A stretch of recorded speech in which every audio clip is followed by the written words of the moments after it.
அப்படியே ஜெபிப்போம். ஸ்தோத்திரிக்கிற ராஜா, எங்களை அதிகமாக அவரிடத்தை நேசிக்கிறீங்களா அன்பின் தகப்பனே, உமக்கு நாங்கள் நன்றி சொல்கிறோம்ப்பா. பரிசுத்த ஓயில இந்த கால வேளையில் ஆண்டவரே அப்பா, நாங்கள் ஒரே குடும்பமாக உண்மை நோக்கி பார்க்க, உண்மை உயர்த்த, உண்மை ஆராதிக்க அப்பா எத்தனையோ ஜனங்கள் இருந்தாலும் எங்களை நீர் தெரிந்தெடுத்து முன்குறித்து அழைத்து வந்திரே, உமக்கு நன்றி சொல்கிறப்பா. ஒவ்வொரு நாளும் எங்களை கண்ணின் மணியை போல பாதுகாத்து வழிநடத்தி ஆசீர்வதித்திரே, உமக்கு நன்றி சொல்கிறப்பா.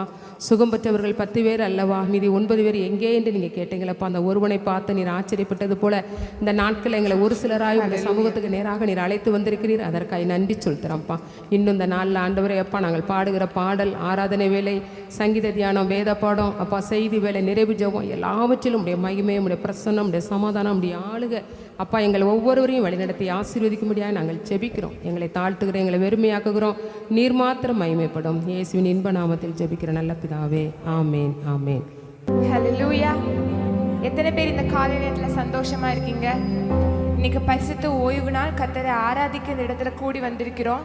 முதல் பாடலாக ஆத்துமமே என் முழு உள்ளமே உன் ஆண்டவரை தொழுதேற்று, இந்நாள் வரை அன்பு வைத்து ஆதரித்த உன் ஆண்டவரை தொழுதேற்று என்ற பாடலை உற்சாகமாக எல்லாரும் சேர்ந்து பாடுவோம். ஆத்துமமே என் முழு உள்ளமே உன் ஆண்டவரை தொழுதேற்று, இந்நாள் வரை அன்பு வைத்தாதரித்த உன் ஆண்டவரை தொழுதேற்று.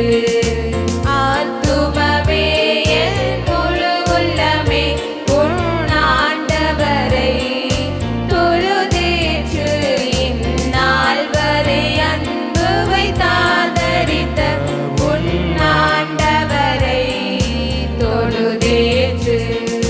போற்றிடும் வானோர் பூதலத்துள்ளோர் சாற்றுதற்கரிய தன்மையுள்ள, போற்றிடும் வானோர் பூதலத்துள்ளோர் சாற்றுதற்கரிய தன்மையுள்ள, ஆத்துமமே என் முழு உள்ளமே உன் ஆண்டவரை தொழுதேற்று, இந்நாள் வரை அன்பு வைத்தாதரித்த உன் ஆண்டவரை தொழுதேற்று.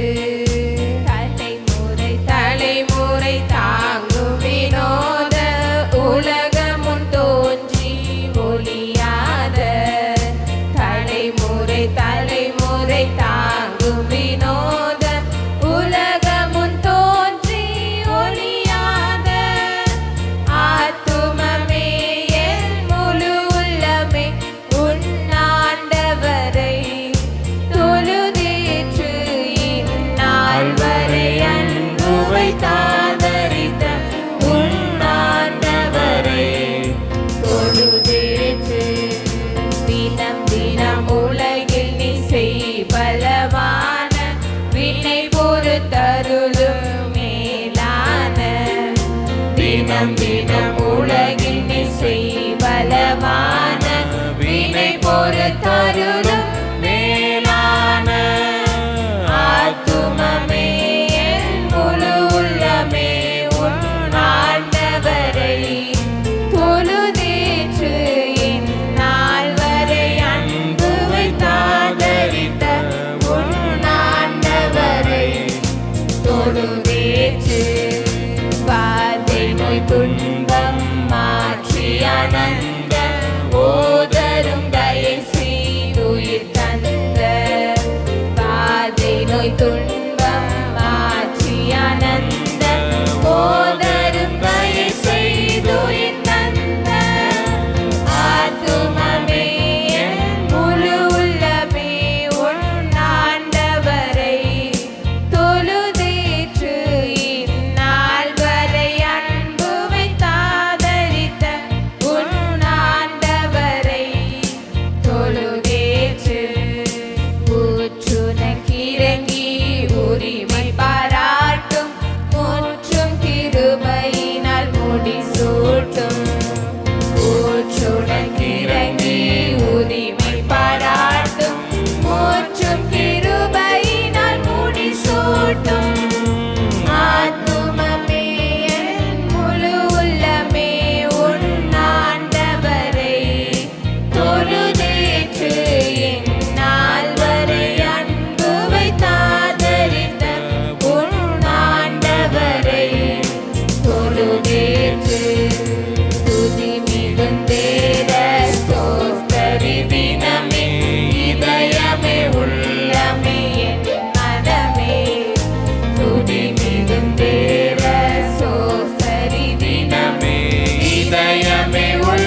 அடுத்த ஒரு பாடலை கூட பாடுவோம்.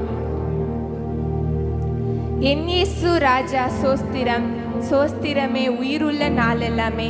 நம் உயிருள்ள நாள் வரைக்கும் கர்த்தரை போற்றி ஆராதிக்க நம்ம கடமைப்பட்டிருக்கிறோம் இல்லையா?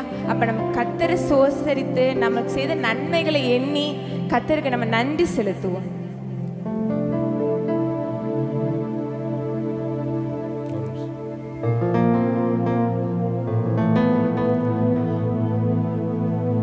இரக்கம் உள்ளவரே, மனதுருக்கம் உடையவரே, இரக்கம் உள்ளவரே, மனதுருக்கம் உடையவரே, நீடிய சாந்தம் பொறுமை அன்பு நிறைந்து வாழ்பவரே, நீடிய சாந்தம் பொறுமை அன்பு நிறைந்து வாழ்பவரே, என் இயேசு ராஜா ஸ்தோத்திரம், என் இயேசு ராஜா ஸ்தோத்திரம், ஸ்தோத்திரமே ஸ்தோத்திரமே உயிருள்ள நாள் எல்லாமே. ஐயா ஸ்தோத்திரமே ஸ்தோத்திரமே உயிருள்ள நாள் எல்லாமே. துதிகன மகிமையெல்லாம் உமக்கே செலுத்துகிறோம், துதிகன மகிமையெல்லாம் உமக்கே செலுத்துகிறோம்.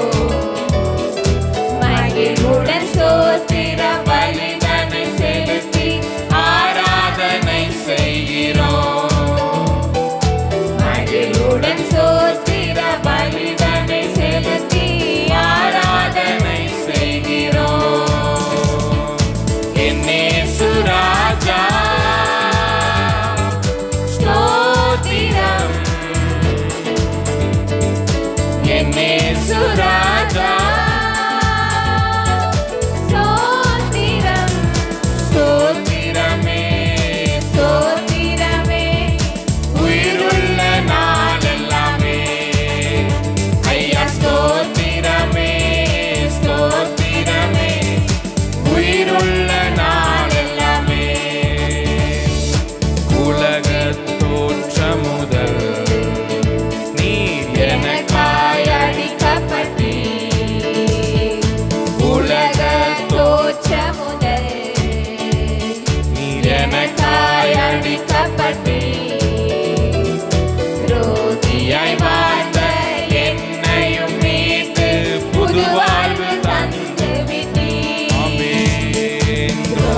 ஸ்தோத்திரமே ஸ்தோத்திரமே ஆமே ஸ்தோத்திரமே உயிருள்ள நாள் எல்லாமே. நம்ம எல்லாரும் தேவ சமூகத்திலே நாம் எழுந்து நின்று நம் கர்த்தரை ஆராதிக்க போகிறோம். நல்லவரே உமக்கு ஸ்தோத்திரம், கிருபை உள்ளவரே உமக்கு ஸ்தோத்திரம். ஹல்லேலூயா ஹல்லேலூயா ஹல்லேலூயா. இரக்கம் உள்ளவரே உமக்கு நன்றி நன்றி நன்றி நன்றி. தகப்பனே உமக்கு ஸ்தோத்திரம் ஸ்தோத்திரம் ஸ்தோத்திரம். ஹல்லேலூயா. உம்மை ஆராதிப்பேன் உம்மை ஆராதிப்பேன். சொல்லுவோம் உம்மை கரம் தட்டி உற்சாகமாய் பாடுவோமா? உம்மை ஆராதிப்பேன் என் நாட்கள் இருக்கும் வரை, என் நாட்கள் இருக்கும் வரை, என் ஜீவன் இருக்கும் வரை, என் சுவாசம் இருக்கும் வரை உம்மையே உம்மையே ஆராதிப்பே உம்மையே உம்மையே ஆராதிப்பே உம்மை ஆராதிப்பேன் உம்மை ஆராதிப்பேன் உம்மை ஆராதிப்பேன். கரம் தட்டி பாடுவோம். உம்மை ஆராதிப்பேன் உம்மை ஆராதிப்பேன் உம்மை என் நாட்கள் இருக்கும் வரை, என் நாட்கள் இருக்கும் வரை, என் ஜீவன் இருக்கும் வரை, என் சுவாசம் இருக்கும் வரை உம்மையே உம்மையே ஆராதிப்பேன் உம்மையே ஆராதிப்பேன். தாயின் கருவில் உருவாகும் முன்னே பெயர் சொல்லி அழைத்தவர் நீரே. தாயினும் மேலாக அன்பு வைத்து நீர் எனக்காக ஜீவன் தந்தீரே. சொல்லுவோம். தாயின் கருவில் உருவாகும் முன்னே பெயர் சொல்லி அழைத்தவர் நீரே. ஆமென். தாயினும் மேலாக அன்பு வைத்து நீர் எனக்காக ஜீவன். இப்ப கரம் தட்டி சொல்லுவோம். என் நாட்கள் இருக்கும் வரை, என் ஜீவன் இருக்கும் வரை, என் சுவாசம் இருக்கும் வரை உம்மையே உம்மையே ஆராதிப்பேன் உம்மையே ஆராதிப்பேன் உம்மையே உம்மையே ஆராதிப்பேன் உம்மை ஆராதிப்பேன் உம்மை ஆராதிப்பேன் உம்மை உம்மை ஆராதிப்பேன். ஹல்லேலூயா. உம்மை ஆராதிப்பேன். சொல்லுவோம். உம்மை என் நாட்கள் இருக்கும் வரை, என் ஜீவன் இருக்கும் வரை, என் சுவாசம் இருக்கும் வரை ஆமென். உம்மையே ஆராதிப்பேன் உம்மையே ஆராதிப்பேன் உம்மையே உம்மையே ஆராதிப்பேன் உம்மையே ஆராதிப்பேன் உம்மையே உம்மையே ஆராதிப்பேன். சொல்வோம். உம்மையே ஆராதிப்பேன். கரம் தட்டி எல்லாரும் கர்த்தரை ஸ்தோத்திரம் பண்ணுவோமா? ஆண்டவரே, நான் உம்மை மாத்திரம் நான் ஆராதிப்பேன். ஹல்லேலூயா. உமக்கு நன்றி. நல்லவரே, உமக்கு ஸ்தோத்திரம் ஸ்தோத்திரம் ஸ்தோத்திரம் ஸ்தோத்திரம் ஸ்தோத்திரம். ஒருவரும் சேரக்கூடாத ஒளியில் வாசம் செய்பவரே. கரங்களை உயர்த்தி சொல்லுவோம். ஒருவரும் சேரக்கூடாத ஒளியில் வாசம் செய்பவர் நீரே. நீரே பரிசுத்த தெய்வம், நீரே பரிசுத்த தெய்வம், நீரே நீர் மாத்திரமே, நீரே நீர் மாத்திரமே. ஒருவரும் சேரக்கூடாத, ஒருவரும் சேரக்கூடாத ஒளியில் வாசம் செய்பவரே. ஒருவரும் ஒருவரும் சேரக்கூடாத வாசம் செய்பவரே நீரே நீரே பரிசுத்த தெய்வம் நீரே பரிசுத்த தெய்வம் நீரே நீரே நீர் மாத்திரமே நீரே நீர் மாத்திரமே தூய ஆவியானவரே உம்மை வரவேற்கிறோ சொல்லுவோம் தூய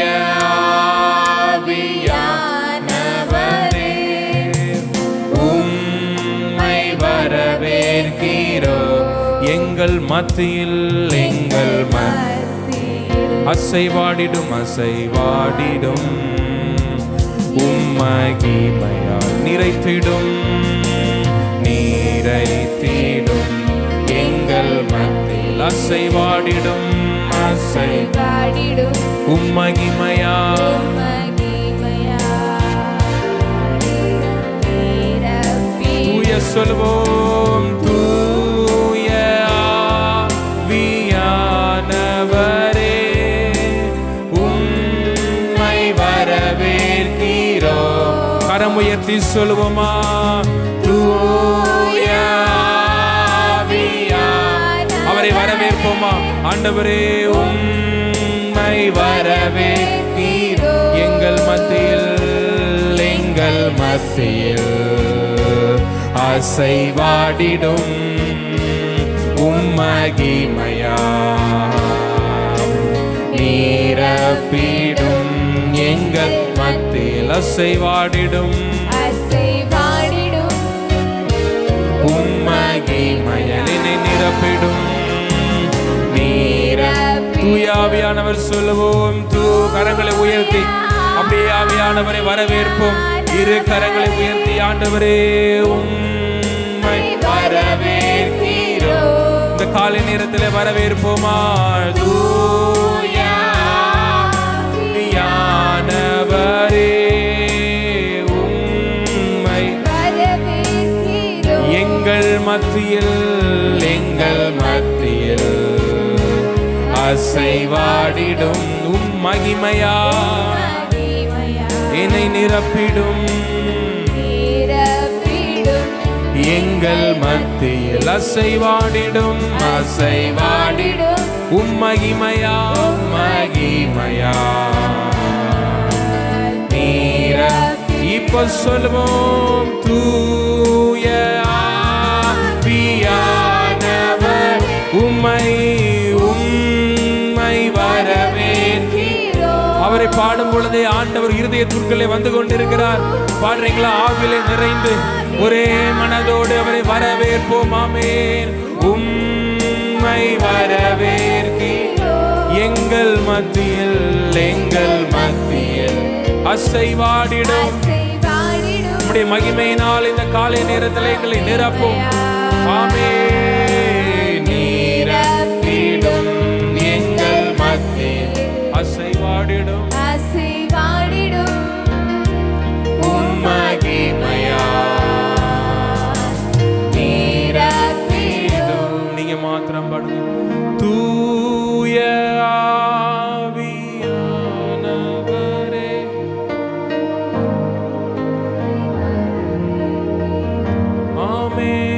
ஆமென். தூய ஆவி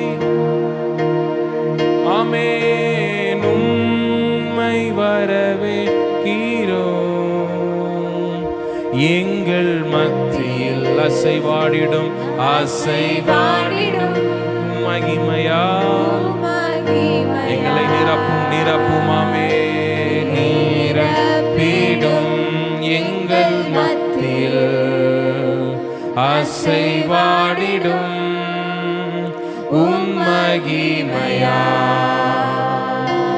நீரப்பிடும். ஆவியானவரே அன்பின் ஆவியானவரே இப்போ வாரும். ஆமென்.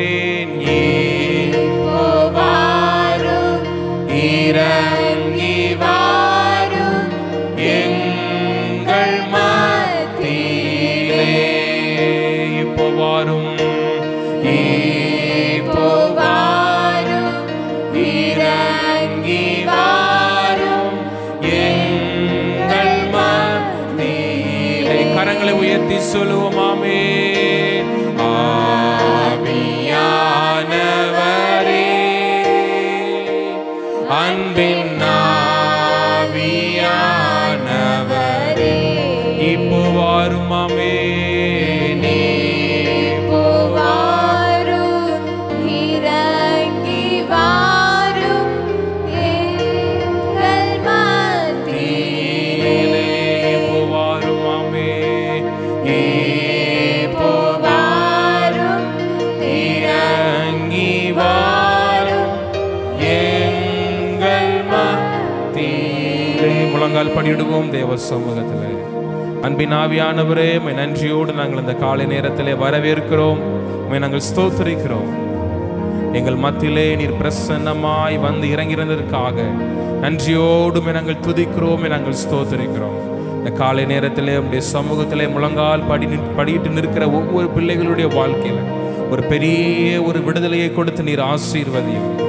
இதுவரை எத்தனையோ போராட்டங்கள், இதுவரை எத்தனையோ கண்ணீர்கள், இதுவரை எத்தனையோ அவமானங்களை சகித்து கொண்டிருக்கிறாங்க தகப்பனே. இதற்கேற்ற ஒரு பிரதிபலனை வருகிற நாட்களிலே ஆண்டவரை கொடுத்து நீங்க ஆசீர்வதிங்க.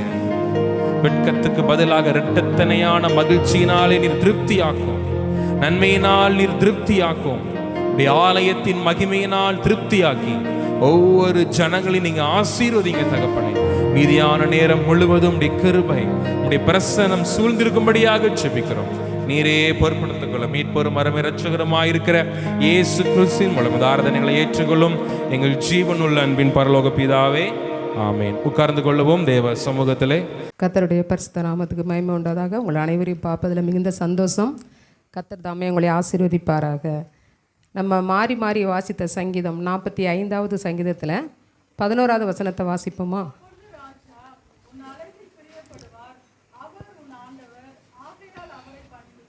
ஆமேன். ஹல்லேலூயா. அப்பொழுது ராஜா உன் அழகில் பிரியப்படுவார், அவர் உன் ஆண்டவர், ஆகையால் அவரை பணிந்து கொள். நம்ம உலகத்தில் ரொம்ப ஈடுபாடாக இருக்கோமா? கர்த்தருக்குள்ளே ரொம்ப ஐக்கியமாக இருக்கோமா? ஏசப்பாக்குள்ளே யாராவது சொல்ல முடியுமா? நான் உலக காரியங்களை காட்டிலும் கர்த்தருக்கு தான் நான் அதிக நேரத்தை நான் செலவழிக்கிறேன் அப்படின்னு யாராவது சொல்ல முடியுமா? ஒருத்தரும் சொல்ல முடியாது. ஆனால் கர்த்தர் சொல்கிறாரு, 24 மணி நேரத்தில் 1 மணி நேரமாவது எனக்காக விழித்திருக்கக்கூடாதா? உங்களுக்காக, உங்கள் பிள்ளைகளுக்காக, ஆசீர்வாதத்துக்காக தான் கர்த்தர் என்ன சொல்கிறாரு? விழித்திருங்கள் அப்படின்னு சொல்கிறார். இந்த நல்ல அநேக நேரம் என்ன செய்தோம்? கர்த்தருடைய சமூகத்துக்கு அது கூட வேண்டாம், வாரத்தில் ஒரு நாள் ஞாயிற்றுக்கிழமை நாளையாவது எனக்காக இங்கே என்ன செய்யுங்க, என் சமூகத்தில் உட்காருங்கன்னு சொல்கிறார். அதை உட்காருதாங்களா? அன்னைக்கு வேலை இருக்குது, அன்னைக்கு என்ன செய்யலாம்? சம்பாத்தியம் பண்ணலாம். அந்த காசையும் சேர்த்து வச்சு ஏதோ ஒரு காரியத்தை செஞ்சிடலாம். மனுஷங்க முயற்சி எல்லாமே பிரயாசம் எல்லாம் அது வீண் தான். ஆனால் கர்த்தருடைய சமூகத்தில் இருந்து பாருங்கள், உங்களுக்கு நஷ்டமாகிறத கர்த்தர் லாபமாக மாற்றி கொடுப்பார். அப்போதான் உங்கள் மேலே கர்த்தர் நினச்சிவார், பிரியப்படுவார். அவருடைய டயத்தை நம்ம மிஸ் பண்ணி மற்ற காரியத்தில் நம்ம செலவிட்டோம்னா அது வேஸ்ட்டாக தான் போகும், மொத்தமாக போயிடும். ஆனால் அவருடைய சமூகத்தில் நம்ம 10 நிமிஷம் இருந்தாலும் சரி, அதுக்கு பெரிய ஒரு ஆசீர்வாதத்தை, அவருடைய கீழ்ப்படுதலை பார்க்காரு. ஞாயிற்றுக்கிழமை ஆராதனை அப்படின்னா அவர் சமூகத்துக்கு நான் போயிட்டு தான் நான் எந்த வேலையும் செய்வேன்னு சொல்லி நம்ம ஒப்பு கொடுக்கும் பொழுது நம்முடைய குடும்பங்களை, நம்முடைய பிள்ளைகளை கர்த்தர் என்ன செய்வார்? ஆசீர்வதிப்பார். இதில் நம்ம உன்னத பாட்டில் நம்ம பார்க்குறோம். உன்னத பாட்டு 1:4 வாசிப்போமா?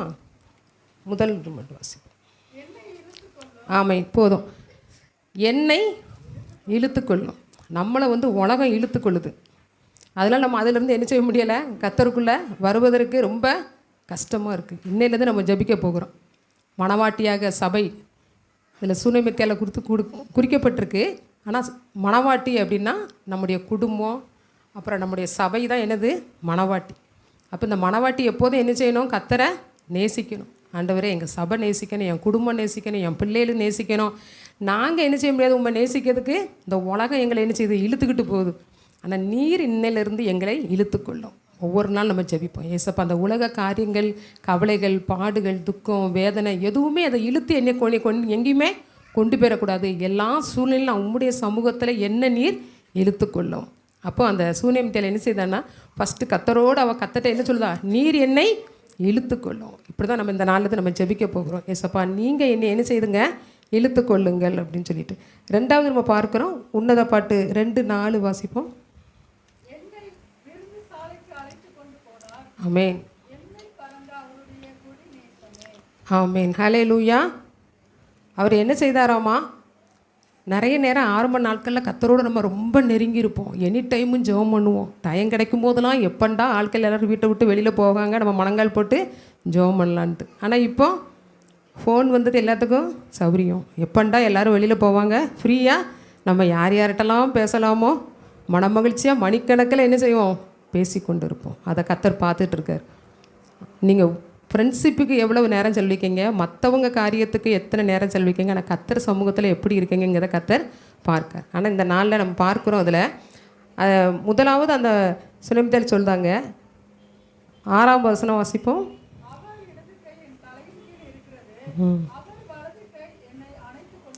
ஆமென். ஹல்லேலூயா. ஃபஸ்ட்டு சொல்லுதாங்க, என்னை விருந்து சாலைக்கு என்ன செய்தாராமா, அழைத்து கொண்டு போனார். என்மேல் பறந்த அவருடைய கொடி நேசமே.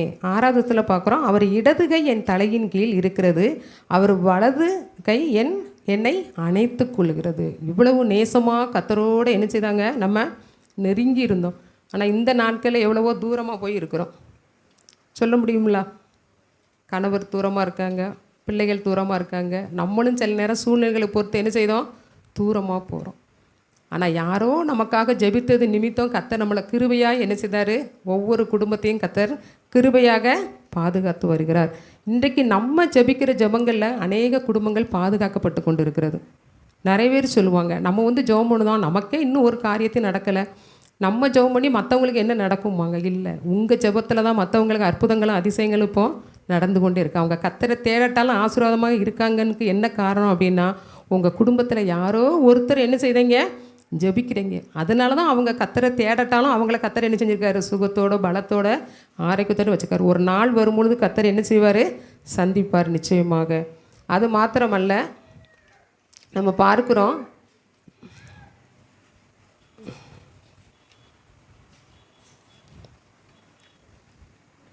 உன்னத பட்டில் 3:1-2 வாசிப்போம்.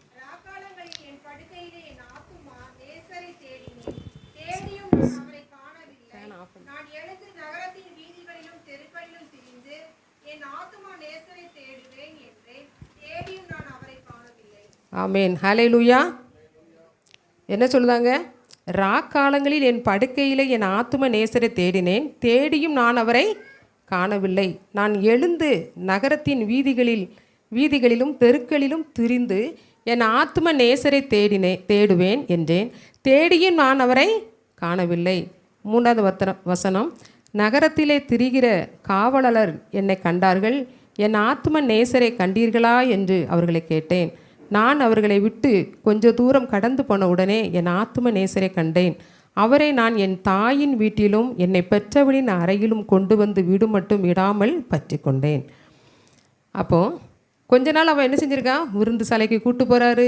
அவர் வலது கை என் தலையின் கீழே, அவருடைய இடது கையை என்னை அணைக்கிறது. இவ்வளவு க்ளோஸாக இருந்தவங்க திடீர்னு என்ன ஆயிடுச்சு, கட்டாயிருச்சு. கர்த்தருக்கும் அவங்களுக்குள்ளே இருந்த பாசம் நேசம் எல்லாம் விட்டு போச்சு. அதனால தான் அவள் திருப்பியும் என்ன செய்தா, என் ஆத்ம நேசரை ராக்காலங்களில் நான் தேடினேன், தேடியும் காணவில்லை. இந்த நாளில் அநேக நேரம் அப்படி தான் நம்ம உலகத்தின் காரியங்களை என்ன செய்தோம், அதில் நம்ம ஈடுபாடாக இருக்கும் பொழுது கர்த்தரை விட்டு போயிடுதோம். திருப்பி அவரை போய் நம்ம தேடுதோம், அவரை காண முடியலை. ஆனால் இந்த நாளில் கர்த்தர் சொல்கிறார், மீண்டும் நம்ம வாழ்க்கையில் ஏதோ ஒரு காரியத்தால் அவரை விட்டு நம்ம பிரிஞ்சு தூரமாக கோவமாக அவர் சமூகத்தில் நம்ம வெறுப்பாக இருந்தாலும் இன்றைக்கு நம்ம என்ன செய்வோம், மீண்டும் ஏசப்பா நான் உங்களை தேடுதேன்ப்பா, நீங்கள் எனக்கு வாங்கன்னு சொல்லி அவள் என்ன செய்தார், காலங்களில் தேட வேண்டும். இந்த நாட்களில் இரவு நேரத்தில் நீங்கள் ஒரு 10 நிமிஷம்னாலும் 15 நிமிஷம்னாலும் பிள்ளைகள்லாம் தூங்கின பிறகு நீங்கள் ஜெபம் பண்ணி பாருங்கள். அந்த இரவு ஜெபத்துக்கு பெரிய ஒரு அற்புத அடையாளத்தை கர்த்தர் வச்சுருக்காரு. எத்தனையோ நன்மைகளை நாங்கள் சாட்சியாக சொல்ல முடியும். நிச்சயமாக அவருடைய சமூகத்தில் நம்ம அவரை தேடும் பொழுது கர்த்தர் என்ன செய்வாராமா, மீண்டும் அவளை பற்றி கொண்டாலும் நம்ம பார்க்குறோம். மீண்டும் நம்ம என்ன செய்வோம், இன்னும் அதிகமாக துதிப்போம், ஆராதிப்போம், கர்த்தரை தேடுவோம். என்னென்ன ஆராதனைலாம் சபையில் இருக்கோ நம்ம ஓடி ஓடி வந்து நம்ம நிற்போம். அதற்கு பெரிய ஒரு பலனை, பெரிய ஒரு ஆசீர்வாதத்தை கர்த்தர் என்ன செய்வார், நிச்சயமாக கர்த்தர் தருவார். உலக பிரகாரமான காரியங்களில் நம்ம பார்க்கும் பொழுது யார்கிட்டயா போய் நம்ம ஆலோசனை கேட்போம். எங்கள் வீட்டில் இந்த பிரச்சனைங்க அப்படின்னு ஆலோசனை கேட்டால் எப்படி கொடுப்பாங்க ஆலோசனை? கூட கொஞ்சம் என்ன செய்வாங்க, அவங்களுக்கு ஆப்போசிட்டாக, உங்கள் மாமியாருக்கு ஆப்போசிட்டாக இப்படி இரு, உங்கள் கணவனுக்கு ஆப்போசிட்டாக இப்படி இரு, உன் பிள்ளைகளுக்கு ஆப்போசிட்டாக இப்படி இரு, அப்போ தான் உனக்கு ஆசீர்வாதம்னு சொல்லி என்ன செய்வாங்க, கூட கொஞ்சம் பிரித்து விடுவாங்க. ஏன்னா எங்கள் வாழ்க்கையில் இப்படி நடந்திருக்கு. ஆரம்ப நாட்கள் திருமண நாட்களில் ஒரு சின்ன காரியனால எங்கள் வீட்டில் ரொம்ப சவுண்டு விடுவாங்க. அப்போ எனக்கு ரொம்ப கஷ்டமாயிரும். அப்போ அழுதுட்டு இருப்பேன். அப்புறம் கொஞ்சம் நேரத்துக்குள்ள ஞாயிற்றுக்கிழமை மட்டும்தான் லீவு இருக்கும். அப்போ அந்த நேரத்தில் நம்ம பேசாமல் இருந்து இன்றைக்கி நாளை என்ன செஞ்சிடணும், கடத்திடணும். அப்புறம் திங்கக்கிழமையிலேருந்து என்ன செய்வாங்க, காலையிலே போனால் நைட்டு 11 மணிக்கு வருவாங்க. அந்த ஒரு நாளில் கூட என்ன செய்யும், ஒரு சின்ன பிரச்சனையாக ஆக்கி பேசாமல் இருக்கணுன்ட்டு. ஒரு அரை மணி நேரத்துக்கு மேலே 1 மணி நேரத்துக்கு மேலே நாங்கள் பேசாமல் இருந்ததே கிடையாது. 2000 இந்த 2025 வரைக்கும். ஏன் அப்படின்னா, அந்த பக்கத்து காம்பவுண்டில் ஆட்கள்லாம் ஓடி வந்து என்கிட்ட சொல்லுவாங்க, ஒன்றுமே இல்லை, உன்னைய தவிர இவ்வளோ சத்தம் போட்டாங்க, நாங்கள் உங்களுக்கு சொல்லித்தரோம். நாங்கள்லாம் எங்கள் வீட்டுக்கார்ட்ட சண்டை போட்டால் என்ன செய்ய மாட்டோம், 10 நாள் பேச மாட்டோம், அல்லது 1 மாதம் பேச மாட்டோம். அப்படி ஸ்ட்ராங்காக நீ இருந்து பாரு, என்ன செஞ்சுருவாங்க, வலிக்கு வந்துடுவாங்க அப்படின்னு சொல்லுவாங்க. அப்புறம் நான் ஒன்றுமே சொல்ல மாட்டேன், சரி சரின்றேன். ஆனால் கொஞ்சம் நேரத்தில் என்ன செஞ்சுருவோம், திருப்பி நாங்கள் பேசிகிட்டு இருப்போம். திருப்பி அவங்க சொல்லுவாங்க, உனக்கு எத்தனை தூரம் சொன்னாலும் உனக்கு சூடு சொரணம் இல்லையா, ஏன் அப்படி நீ இருந்து பாரு, பிரச்சனையே வராது, ஒரு நாள் கூட அவங்க உனி சத்தமே போட மாட்டாங்க அப்படிம்பாங்க. ஆனால் கர்த்தருடைய அன்புனால என்ன செய்வோம், சென்னைக்கு ஒரு நாள் இருக்காங்க, இன்றைக்கி நம்ம பேசாமல் நம்ம நேரத்தை கடத்திட்டோம்னா பாவம், நமக்காக அவங்க காலையில் போய் நைட்டு வேலைக்கு போயிட்டு வராங்க, நம்ம என்ன செய்தோம், வீட்டில் உட்காந்துருக்கோம் அப்படின்னு சொல்லி உடனடியாக என்ன செஞ்சுருவோம். அரை மணி நேரம் 1 மணி நேரத்துக்கு மேலே ஒரு நாள் கூட நாங்கள் பேசாமல் இருந்ததில்லை. எந்த சண்டைனாலும் சரி. இப்போ கூட எங்கள் பிள்ளைங்க சொல்லுவாங்க, இப்போ தான் சத்தம் போட்டேங்க, அதுக்கு நீங்கள் ஏதோ போட்டுக்கொண்டு டீயை போட்டு கொடுப்பேன், அதுக்கு என்ன வேணுமோ உடனே செஞ்சு கொடுத்தா என்ன அப்படின்னு சொல்லிட்டு கேட்பாங்க. ஏன்டா அதுதான் கர்த்தருடைய அன்பு. தாயினும் மேலானவர், தந்தையிலும் மேலானவருடைய அன்பை நம்ம குடும்பத்திலே காமிக்கிட்டால் நம்ம மற்றவங்ககிட்ட எப்படி சொல்ல முடியும், சொல்லவே முடியாது. அப்போ இதில் ஒரே ஒரு வசனம் நம்ம வாசிப்போம். அப்போஸ்தலர் 28:7.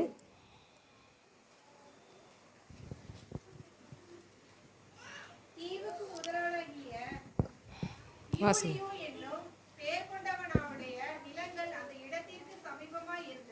ஆமேன் ஆமேன். போதும். 3 நாள் பட்சமாய் விசாரித்தான். அவங்க தப்பி பழைச்சு போகிறாங்க. அவங்க அந்த எந்த ஏரியானே தெரியாது. ஆனால் அந்த ஏரியாவுக்கு போனோடனே கர்த்தருடைய பிள்ளைலாம் இருந்ததுனால 3 நாள் இவர் என்ன செய்தாங்க, அந்த தீவில் உள்ளவங்க பட்சமாய் விசாரிக்கிறாங்க. எனக்கு அப்போது இதை வாசிக்கும் போது எனக்கு பட்சமாய் விசாரித்தார்கள்னா கர்த்தருடைய பிள்ளைகள் மாத்திரம்தான் பட்சமாக விசாரிப்பாங்க. இவங்க வாழ்க்கையில் என்ன பிரச்சனை நடந்தாலும் என்ன செய்வாங்க, வாங்க எங்கள் வீட்டுக்கு வாங்க. ஒரு வீட்டில் ஒரு சண்டை நடக்கு அப்படின்னா என்ன செய்வோம், எங்கள் வீட்டுக்கு வாங்க, ஃபஸ்ட்டு சண்டை சமாதானமாகணும். ஒரு நாள்னு பார்த்தீங்கன்னா நான் ஊழியத்துக்கு போயிட்டு நான் எங்கள் சாமு நாங்கள் 3 பேரும் எல்ஜிபினர்லேருந்து வந்துகிட்ருக்கோம். ரோட்டில் சரியான கூட்டம், அவ்வளோ பெரிய கூட்டம். என்னடா கூட்டமாக இருக்குது அப்படின்னு பார்த்தா புருஷனும் பொண்டாட்டி சண்டை, சரியான சண்டை. போலீஸ் ஸ்டேஷனுக்கு போகணுன்னு நிற்காங்க அவங்க. அப்போது நாங்கள் உள்ளே போய் யாருன்னு பார்ப்போம், இது சரி இவ்வளோ இங்கே வந்துட்டுருக்கோம், நம்ம போய் எட்டி பார்த்துடலான்னு சொல்லிட்டு நாங்கள் போய் பார்த்தா எங்களுக்கு தெரிஞ்சவங்க. எங்கள் சாம் கூட படிக்க பிள்ளை, 5ஆம் கிளாஸ் படிக்க அந்த பிள்ளை மாணிக்கவல்லின்ட்டு. உடனே நான் போன உடனே என்னையை கண்டவுடனே அந்த அக்கா கூட நிறைய பேசுதவங்க வீட்டுக்காரர், சப்போர்ட்டுக்கு ஆள் வந்துருச்சு அப்படின்ட்டு. நான் சொன்னேன், நீங்கள் பேசாமல் இருங்க, பார்த்தீங்களாக்கா இவள் எவ்வளோ பேசுதான்னு பார்த்தீங்களா, அதுக்கு தான் நான் இவ்வளோ அடித்தேன் ரோட்டில் போட்டு அவளை அப்படின்னாரு. நீங்கள் அடிக்கக்கூடாது, நீங்கள் பேசக்கூடாது, போலீஸ் ஸ்டேஷனுக்கு போட்டோம், வாங்க எங்கள் வீட்டுக்கு அப்படின்னு அந்த 2 பிள்ளைகளையும் அவங்களையும் என்ன செய்தோம், நாங்கள் கூட்டிகிட்டு வரோம் வீட்டுக்கு. எல்லோரும் அந்த தெருவே பார்க்காங்க. வேடிக்கை பார்த்த ஆட்கள் ஒருத்தரும் கூட அந்த அடிக்காதீங்கன்னு சொல்லி பிடிக்க போகல. அவ்வளோ பேரும் பார்க்கவங்க, இவங்க யார் இந்த ஏரியில் வந்தாங்க, அவங்கள கூப்பிட்டு போகிறாங்க அப்படின்ட்டு நேராக எங்கள் வீட்டுக்கு நாங்கள் கூட்டு வந்தோம். சக்தி நகருக்கு கூட்டு வந்து நாங்கள் ஒரு ப்ரேயருக்கு போயிட்டு வந்தோம். வீட்டில் எல்லாம் சமையல் பண்ணி வச்சுட்டு போயிருந்தோம். வந்த உடனே அவங்களுக்கு ஃபஸ்ட்டு சாப்பிட சொன்னோம். அப்போ அவங்க அழுதுகிட்டே சாப்பிட்டாங்க. எங்கள் 2 பிள்ளைகளும் பக்கத்தில் உட்காந்து, ஆண்டி அழாதீங்க, பாப்பா அழாதீங்க, தம்பி அழாதீங்கன்னு சொல்லி அந்த பிள்ளைங்களுக்கு சாப்பாடை கொடுக்க அவங்களுக்கு ஒரே சந்தோஷம். ரொம்ப அழுதாங்க, ஓவராக அழுதாங்க, அவ்வளோ கஷ்டமாக இருந்துச்சு. ஆனால் அதுக்கப்புறம் ஒரு நாள் நாங்கள் பார்க்கும்போது சொன்னாங்க, நாங்கள் சமாதானமாக இருக்கோம், சந்தோஷமாக இருக்கோம் அப்படின்ட்டு. அப்போ கர்த்தருடைய பிள்ளைகள் என்ன செய்யணும், பட்சமாய் விசாரிக்கணும். நம்ம வேடிக்கை பார்க்குறவர்கள் அல்ல, கர்த்தருடைய அன்பை வெளிப்படுத்தக்கூடிய பிள்ளைகளாக இருக்கும் பொழுது தான் கர்த்தர் நம்மையில் என்ன செய்வார், பிரியப்படுவார். அழகு அப்படின்னா சரீரத்தில் அழகு கிடையாது, ட்ரெஸ் பண்ணுறதுல அழகு கிடையாது, குணம்தான் அழகு, அன்பு தான் அழகு. நம்ம எப்படி அவங்க இருந்தாலும் பரவாயில்ல, அவங்க நம்ம மேலே செலுத்த அன்பில் நம்ம என்ன செய்வோம், அவங்கள ரொம்ப நேசிப்போம். அதே போல் நான் சிறு பிள்ளைகளாக இருக்கும்போது எங்களுடைய குடும்பத்தில் வந்து நாங்கள் உங்கள்கிட்ட அடிக்கடி சாட்சி சொல்லியிருக்கேன், கஷ்டத்தின் மத்தியில் வாழ்ந்து வரும்போது எங்கள் அம்மாவுடைய குடும்பம் எல்லாம் எங்களுக்கு நல்ல ஒரு ஒத்தாசை. ஆனால் அப்பா வழி ஆட்கள்லாம் ரொம்ப எங்களுக்கு அவ்வளோவா தெரியாது. எல்லாருமே எங்கள் அப்பா பாட்டி கூட பிறந்தாங்க 10 பேர் அங்கங்கே இருக்காங்க தூரமாக. ஆனால் இவங்க ஒவ்வொரு நாளும் பட்சமாய் என்ன செய்வாங்க, பார்த்து எங்களை இருந்து ரொம்ப அடிக்கடி வாரத்தில் 2 நாள் 3 நாள் ஒவ்வொரு குடிங்க அம்மா குடும்பத்திலவங்க வந்து விசாரித்து எங்களுக்கு நல்லா கொடுத்துக்கிட்டு போயிட்டே இருப்பாங்க. ஒரு நாள் கூட நாங்கள் கஷ்டம் சாப்பாட்டுக்கே வழியிலன்னு சொன்னதே கிடையாது. எல்லாமே நிறைவாக இருக்கும். ஆனால் திடீர்னு பார்த்தீங்கன்னா ஒரு நாள் எங்கள் அம்மா சாயந்தரம் சமையல் பண்ணிகிட்டு இருக்காங்க கிச்சன் ரூமில். மழை பெஞ்சிட்ருக்கு. எங்கள் பாட்டி வெளியில் உட்காந்துருக்காங்க. அப்போ வாசலில் இருக்கோம், நாங்கள்லாம் சின்ன பிள்ளை விளையாண்டுட்டு இருக்கோம். திடீர்னு ஒருத்தங்க ஒரு 6:45 இருக்கும், ஒரு சின்ன குட்டி பையனை இடுப்பில் வச்சுக்கிட்டு, ஆள் நல்லா ஹைட் ஹைட்டுமா நல்லா கலராக இருக்காங்க. அந்த தலைலாம் ஒன்றும் சீவன மாதிரி தெரியலை. இடுப்பில் ஒரு குட்டி பையனை வச்சுட்டு டக்குன்னு வராங்க. உடனே எங்கள் பாட்டி நைஸாக அவங்ககிட்ட பேசுதாங்க. நாங்கள் எங்கள் பாட்டு சொல்லுவோம், யாரோ தெரியலை, எதுக்கு நீங்கள் இவங்ககிட்ட பேசாதீங்க பாட்டி இவங்ககிட்ட அப்படின்னு நாங்கள் சொல்லுதோம். நாங்கள் சும்மாரு அப்படின்னு சொல்லிட்டு எங்கள் பாட்டி நினைச்சாங்க அவங்ககிட்ட பேசிகிட்டு இருக்காங்க. அப்புறம் வயிறு பசிக்கு எனக்கு அப்படின்னோடனே எங்கள் அம்மா அப்போ தான் சுடு தண்ணி வடிப்பாங்க. அந்த அரிசி தண்ணியெல்லாம் வடித்ததெல்லாம் அப்போலாம் குடிப்பாங்க. காய்ச்சல்னா தான் குடிப்போம். ஆனால் சிலவங்க வயிறு பசினா அதை குடிச்சிக்கிடுவாங்க. அப்போ உடனே பக்கத்தில் ஒரு கடைக்கு போகிறாங்க. ஐயோ நீங்கள் இன்னாருடைய பிள்ளையா, அம்மா நீங்கள் எப்பேற்பட்ட குடும்பம்னு சொல்லி அந்த பக்கத்து கடைக்கார்கிட்ட போய் ஒன்று கேட்டோன்னே மண்டவெல்லம் கொடுக்காங்க. அந்த மண்டவெல்லத்தை கடித்து நான் ஒரு சொம்பு நிறைய அந்த சுடுதண்ணியை வாங்கிட்டு வரேன். வாசலில் எங்கள் வீட்டில் உட்காந்து அதை குடிக்குது. அப்புறம் தான் லாஸ்ட்டில் எங்கள் பாட்டு கேட்டேன், யார் இது அப்படின்னு கேட்டேன். நமக்கு தூரத்து சொந்தக்காரங்க, எங்கள் தங்கச்சி பேத்தி அப்படின்னு சொல்லிட்டு எங்கள் அம்மாட்ட ஓடி போய் சொல்லுதான். அம்மா பாட்டி ஒருத்தங்களுக்கு என்ன செய்தாங்க, இதை கொடுத்து குடிக்குன்னு சொல்லிட்டு வாசலில் வச்சுருக்காங்க. ஒரு குட்டி பையனும் வந்திருக்கான், 1.5 வயசு பையன் இப்படி இருக்காங்க அப்படின்னா எங்கள் அம்மா சமையல் பண்ணிட்டு உடனே இங்கே வராங்க. பார்த்தா ஐயோ இப்போ இந்த பொண்ணா, அந்த பிள்ளைலாம் எங்கள் அம்மாவுக்கு தெரியாது. சின்ன வயசில் அவங்கள பார்த்தது. அவளுக்கு திருமணமாகி இப்போ என்னாச்சு அப்படின்னு கேட்டால், 4 பிள்ளைங்க இருக்காங்க எனக்கு, 3 பையங்களும் ஒரு பொண்ணும். இது 1.5 வயசு பையன். என்னுடைய கணவர் குடிச்சிட்டு என்ன செய்தார், என்னைய அடின்னு அடிக்காரு. என்னால் அடி தாங்க முடியலை. இதில் எங்கள் மாமனார்கிட்ட போய் அத்தைகிட்ட போய் சொன்னால், என் பையன் அப்படி தான் செய்வான், உனக்கு இருக்கன்னா இரு, போன்னா போ. அவரும் அப்படி சொல்லிட்டாரு. அவர் தட்டி கேட்கல. அதனால் என்னால் மனசு வேதனை தாங்க முடியலை. அப்போ எங்கே வந்த நீ அப்படின்னு சொன்னோடனே, மேலே பாப்பாக்குடின்னு ஒரு ஊர் இருக்குது, அங்கே போலீஸ் ஸ்டேஷன் இருக்குது. என் மனசார அவங்கள எழுதி கொடுத்து அவங்களுக்கு 4 அடி வாங்கி கொடுத்துட்டு நான் என்ன செய்தேன், வசம் குடிச்சு நான் என்ன செய்தேன், என் குடும்பமாக நான் தற்கொலை பண்ணிக்கிட்டேன். அந்த முடிவில் தான் நாங்கள் இப்போ வந்தேன். அப்போ ஸ்டேஷனுக்கு போனோன்னே அங்கே ஸ்டேஷனில் சொல்லியிருக்காங்க, அம்மா நீ கொஞ்சம் வயசு ஆள் அழகாக இருக்காங்க. உடனே ஏம்மா நீ இவ்வளோ நேரத்தில் நீங்கள் வந்தது தவறு, நீ என்ன செய், உங்களுக்கு யாராவது உனக்கு பக்கத்தில் தெரிஞ்ச சொந்தக்காரங்க இருக்காங்களான்னு கேட்டோன்னே, ஆமாம் எங்கள் பாட்டி வீடு பக்கத்தில் கீழே பாப்பாக்குடியில் இருக்குது அப்படின்னோடனே, நீ சீக்கிரமாக என்ன செய், இருட்டாவதுக்குள்ளே நீ அந்த ஊரில் போய் நீ சேர்ந்துரு, ஒரு ரிப்போர்ட்டை நாங்கள் எழுதிக்கிடுதோம். ஆனால் நீ திருப்பி 10 மணிக்கு என்ன செய், இங்கே ஸ்டேஷனுக்கு வா, நான் அவங்கள ஃபோன் பண்ணி கேட்டு நாங்கள் எல்லாம் பண்ணி கொடுத்தோன்னே சரின்னு சொல்லிட்டு இவங்க என்ன செஞ்சுட்டாங்க, எங்கள் வீடு தேடி ஞாபகம் இருந்திருக்கேன் அவங்களுக்கு, ஸ்கூல்கிட்ட சர்ச்சு பக்கத்தில் வீடுனே. உடனே வந்துட்டாங்க. உடனே எங்கள் அம்மா தடாப்படான்னு அவங்களுக்கு சாப்பாடை பண்ணி, ஐயோ இந்த பிள்ளை இப்படி பட்னியாக கிடந்து இவ்வளோ சூழ்நிலை இருக்காளான்னு சொல்லி சாப்பாடை கொடுத்து அவங்கள படுக்க வச்சு, அந்த குட்டி பிள்ளைக்கு எங்கள் தம்பி இந்த பேபி கிளாஸ் படிக்கான், அவன் ட்ரெஸ் அந்த குட்டி பிள்ளைக்கு குளிக்க வச்சு வெந்நியை வச்சு கழுவி போட்டு பவுடர் போட்டு அந்த பிள்ளைய ரொம்ப நாங்கள் பார்த்துட்ருக்கோம். அவங்களுக்கு ஒரே சந்தோஷம், ஐயோ இவங்க எப்படி என்ன நேசிக்காங்க இந்த குடும்பம் அப்படின்னு சொல்லிட்டு. உடனே நைட்டு ஃபுல்லாக எங்கள் அம்மா அட்வைஸ் பண்ணாங்க, அம்மா உனக்கு பிள்ளைங்களை கத்த 4 கொடுத்துருக்காரு, உன் கணவன் எப்படினாலும் அவன் திருந்திடுவான், அதுக்காக நீ என்ன செய்யக்கூடாது, தற்கொலை பண்ணுன்னு நினைக்கக்கூடாது, போலீஸ் ஸ்டேஷனுக்கு போகக்கூடாதுமா, நாளைக்கு நீ காலையிலே போய் என்ன செஞ்சிரு, அதை வாபஸ் வாங்கிட்டு நீ வீட்டுக்கு போ அப்படின்னு சொன்ன உடனே அப்படி யோசிச்சுக்கிட்டே அழுதுகிட்டே இருந்தாங்க. அப்புறம் காலையில் வரும்பொழுது, சரி பெரியம்மா நான் என்ன செய்தேன், போய் வாபஸ் வாங்கிட்டு நான் வீட்டுக்கு போகிறேன் அப்படின்ட்டு. திருப்பி இப்போ நான் எங்கள் அக்காட்ட நான் கேட்கும்போது சொல்லுவாங்க, நம்ம எங்கள் அக்காவில் கட்டி கொடுத்துருக்க ஊரில் தான் அவங்களையும் கட்டி கொடுத்துருக்காங்க. இப்போ அவங்க பிள்ளைங்கள் அவங்க கணவர் எல்லாரும் ஆசீர்வாதமாக சமாதானமாக மகிழ்ச்சியாக நல்லா இருக்காங்கன்னு சொன்னாங்க. அப்போ அதை கேட்டு எனக்கு ரொம்ப சந்தோஷம். திடீர்னு நைட்டு தூங்கிட்டு இருக்கேன், எனக்கு கத்தர் அதை ஞாபகப்படுத்தினார். அந்த குடும்பம் எப்படி இருந்தது, நீங்கள் பச்சைமாக இந்த நாளில் என்ன செஞ்சீங்க விசாரித்தது மாத்திரம் அல்ல. எங்கள் அம்மா சொன்னாங்க, நீ பிள்ளைகள் கொடுத்துருக்காரு கத்தர், உன்னை ஆசீர்வதிப்பார், இப்போ உள்ள சூழ்நிலைக்காக நீ என்ன செய்யக்கூடாது, கலங்கக்கூடாதுன்னு சொல்லி அவங்ககிட்ட கத்தருடைய அன்பெல்லாம் சொல்லி எடுத்து சொன்னதுனால அவங்க என்ன செஞ்சாங்க, முழுமையாக ரட்சிக்கப்பட்டாங்க. அல்லது ஒரு பெயர் கிறிஸ்தவர்களாக இருந்தாங்க.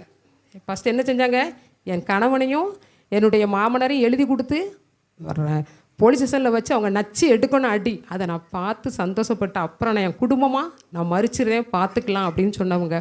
அப்புறம் அப்படியே மாறி கத்தருக்குள்ளே என்ன செஞ்சாங்க, பலப்பட்டாங்க. அந்த நாட்கள் அப்படி தான் அவங்கள தேடி அநேக குடும்பங்கள் கண்ணீரில் கஷ்டத்தில் வரும்பொழுது, உங்களுடைய கண்ணீர் கஷ்டம் ஒரு இடத்துல இருந்தாலும் அதெல்லாம் ஓரமாக வைங்க, அது கத்தர் பார்த்துக்கொள்வார்.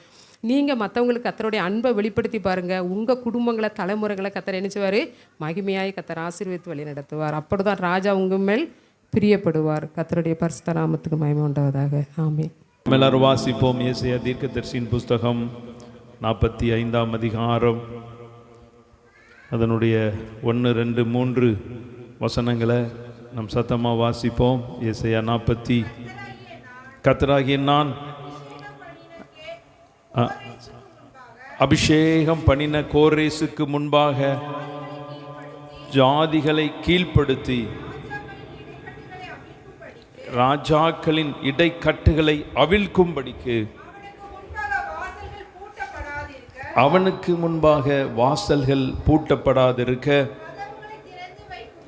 கதவுகளை திறந்து வைக்கும்படிக்கும் அவனை பார்த்து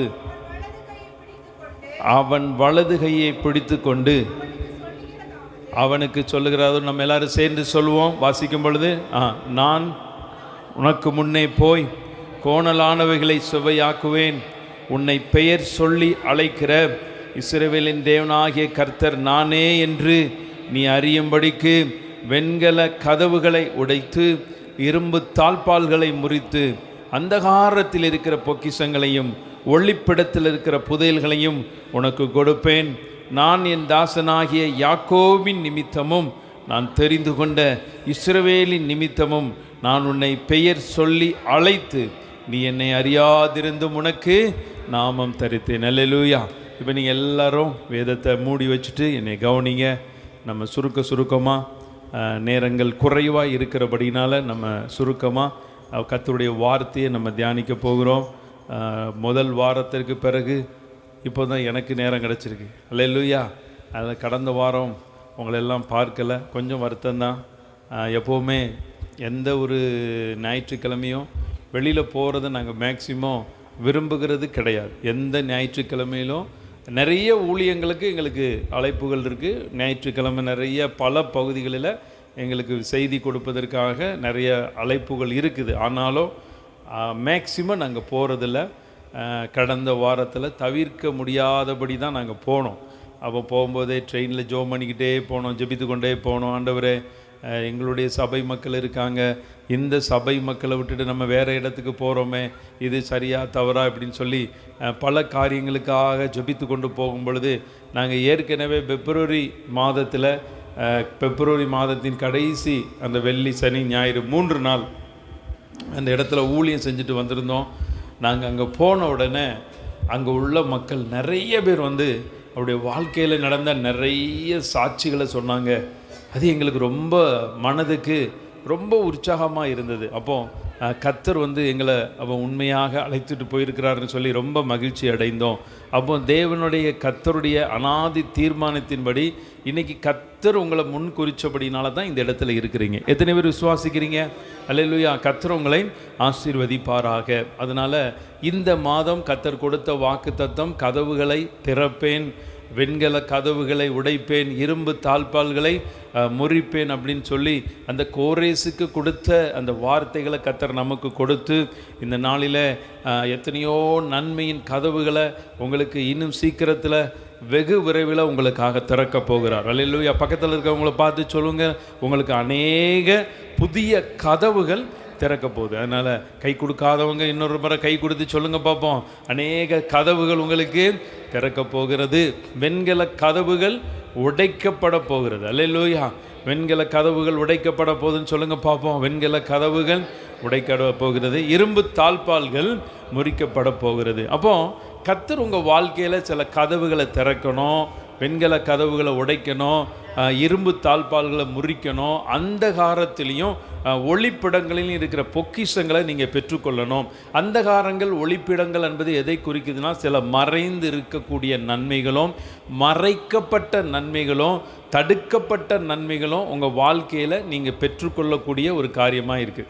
எத்தனை பேருடைய வாழ்க்கையில் நன்மைகள் எல்லாம் மறைக்கப்பட்டிருக்குன்னு சொல்கிறீங்க? என் வாழ்க்கையில் இந்த நன்மை மறைக்கப்பட்டிருக்கிறது, தடுக்கப்பட்டிருக்கிறது அப்படின்னு சொல்லி யாரெல்லாம் நீங்கள் நினைத்து கொண்டு இருக்கிறீங்களோ அவங்க எல்லாருடைய வாழ்க்கையில் கர்த்தர் சில நன்மைகளை செய்ய போகிறார். அப்போ உங்கள் வாழ்க்கையில் கதவுகள் திறக்கணும். தேவனுடைய சமூகத்தில் நீங்கள் ஒவ்வொரு நாளும் வந்து நீங்கள் ஆராதிக்கிறீங்க, ஜெபிக்கிறீங்க, கொடுக்குறீங்க. ஆனால் அடைக்கப்பட்ட கதவுகள் திறக்கும்படியாக எத்தனையோ முறை நீங்கள் முயற்சி பண்ணும் திறக்காத சில கதவுகள் எல்லாம் இந்த மாதத்தில் கர்த்தர் திறக்க போகிறார். அப்போ நீங்கள் சில நேரங்களில் செய்ய வேண்டிய ஒரு 2 காரியம் நம்ம தியானிக்க போகிறோம் சுருக்கமாக. ஏசாயா 26ஆம் அதிகாரம், ஏசாயா 26ஆம் அதிகாரத்தினுடைய 20 ஒருத்தர் வாசிங்க பார்ப்போம். ஏசாயா 26:20. ஆ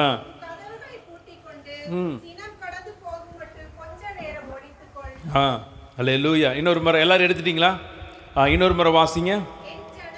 என் ஜனமே நீ போய் உன் அறைக்குள்ள பிரவேசித்து உன் கதவுகளை பூட்டிக்கொண்டு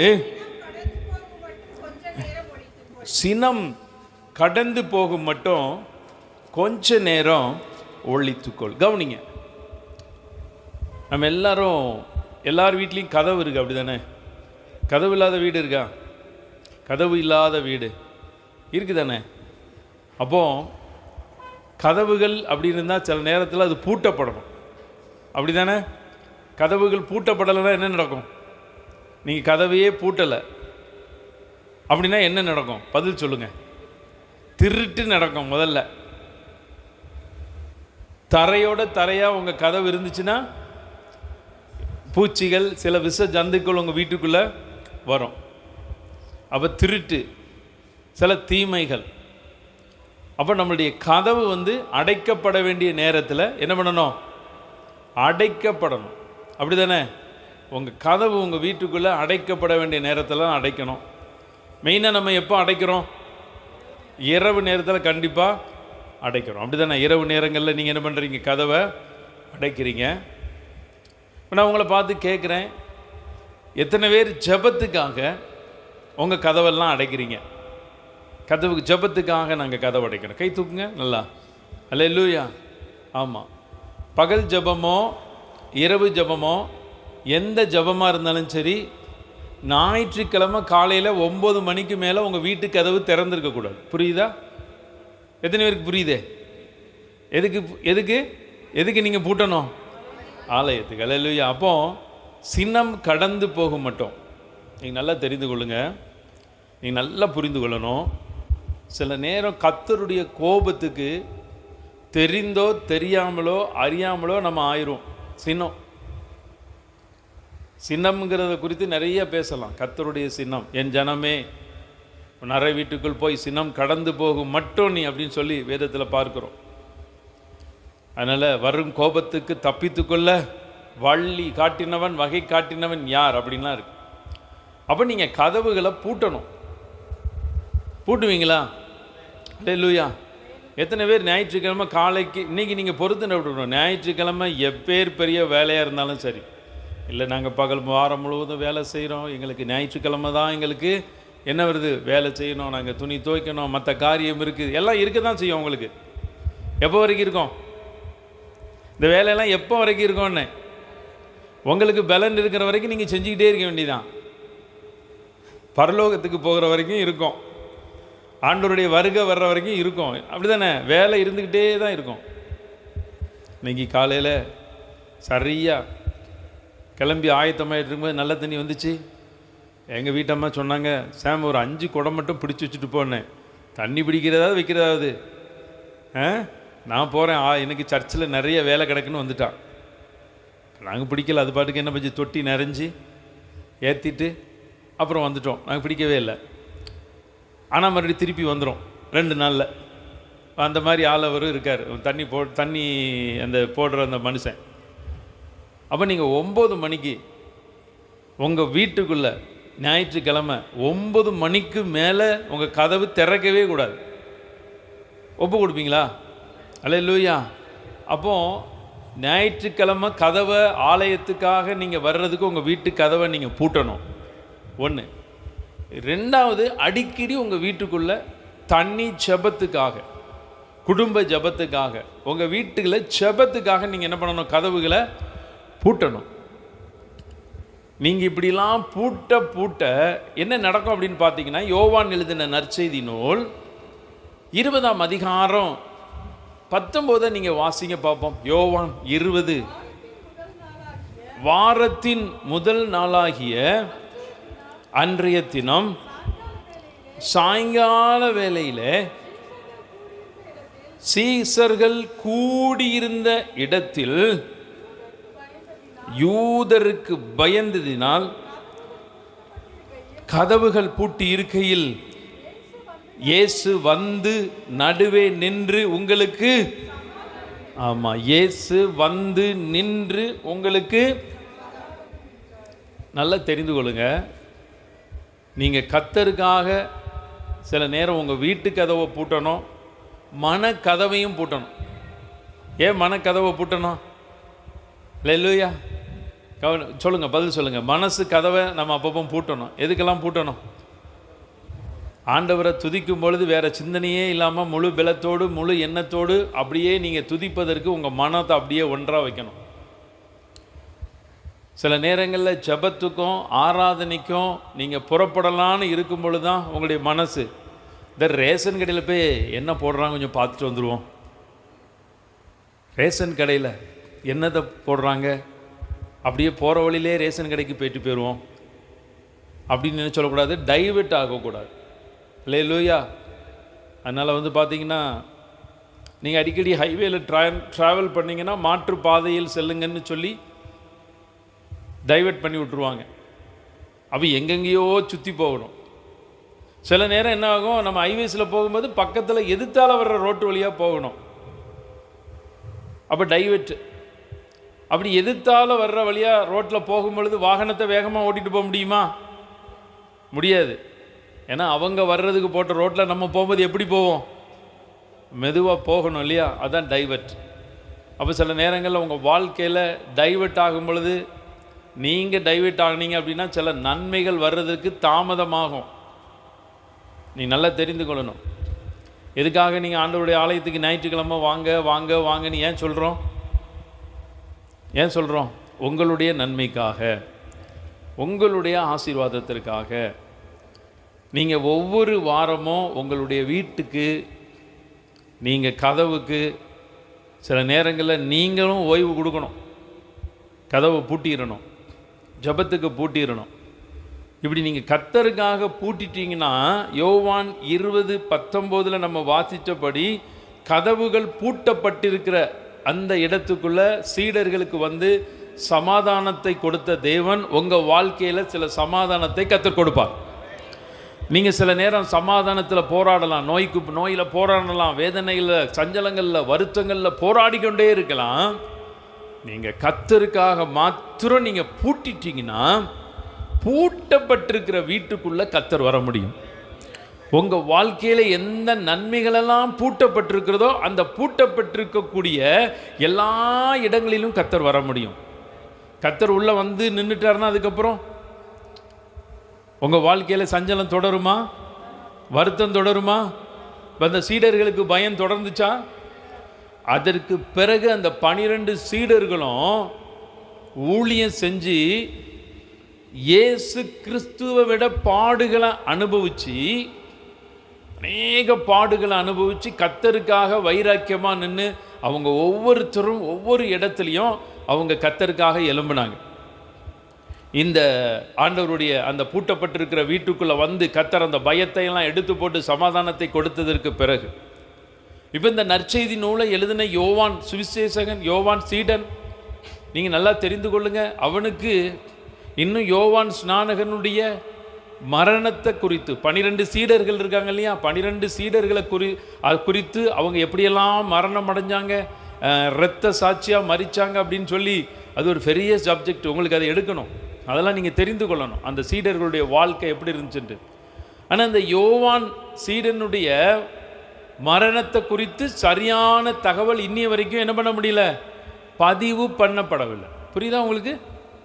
இயேசு கிறிஸ்து வந்து 2025 வருடம் ஆயிற்று. ஆனால் கூட ஒரு தடவை இயேசு கிறிஸ்து தன்னுடைய சீடர்களோடு சொன்னார், நான் வருமளவும் இவன் உயிரோடு இருக்க சித்தமானா உனக்கு என்ன அப்படின்னு சொல்லி ஒரு சீடரோட பதில் சொல்லியிருக்கிறார்.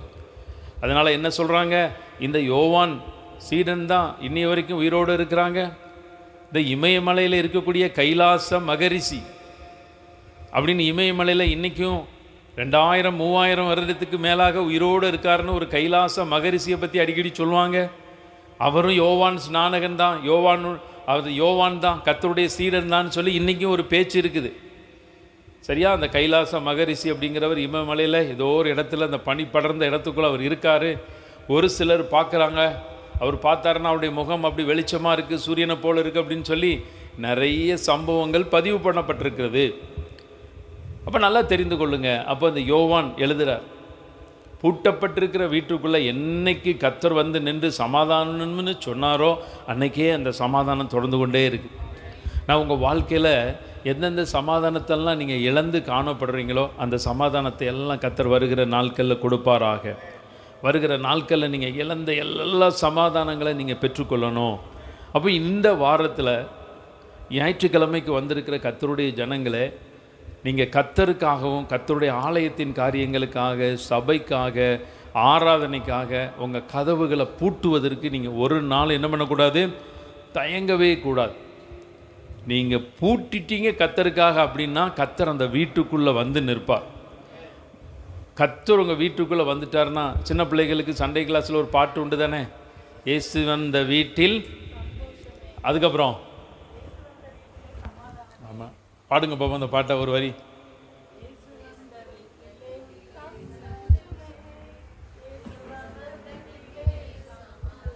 சத்தம்மா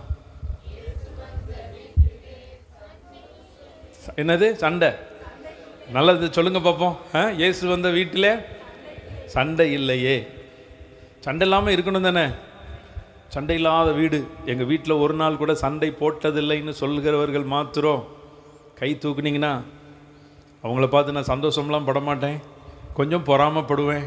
கை தூக்குங்க பார்ப்போம். எங்கள் வீட்டில் இதுவரைக்கும் சண்டையே இருந்ததில்லை.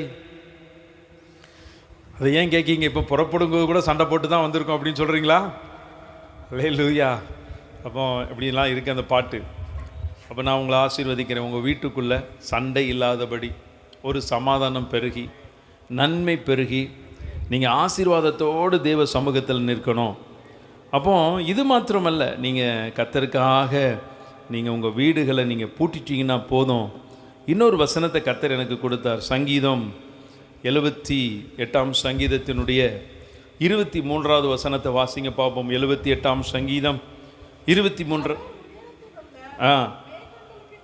அவர் உயரத்திலுள்ள மேகங்களுக்கு கட்டளையிட்டு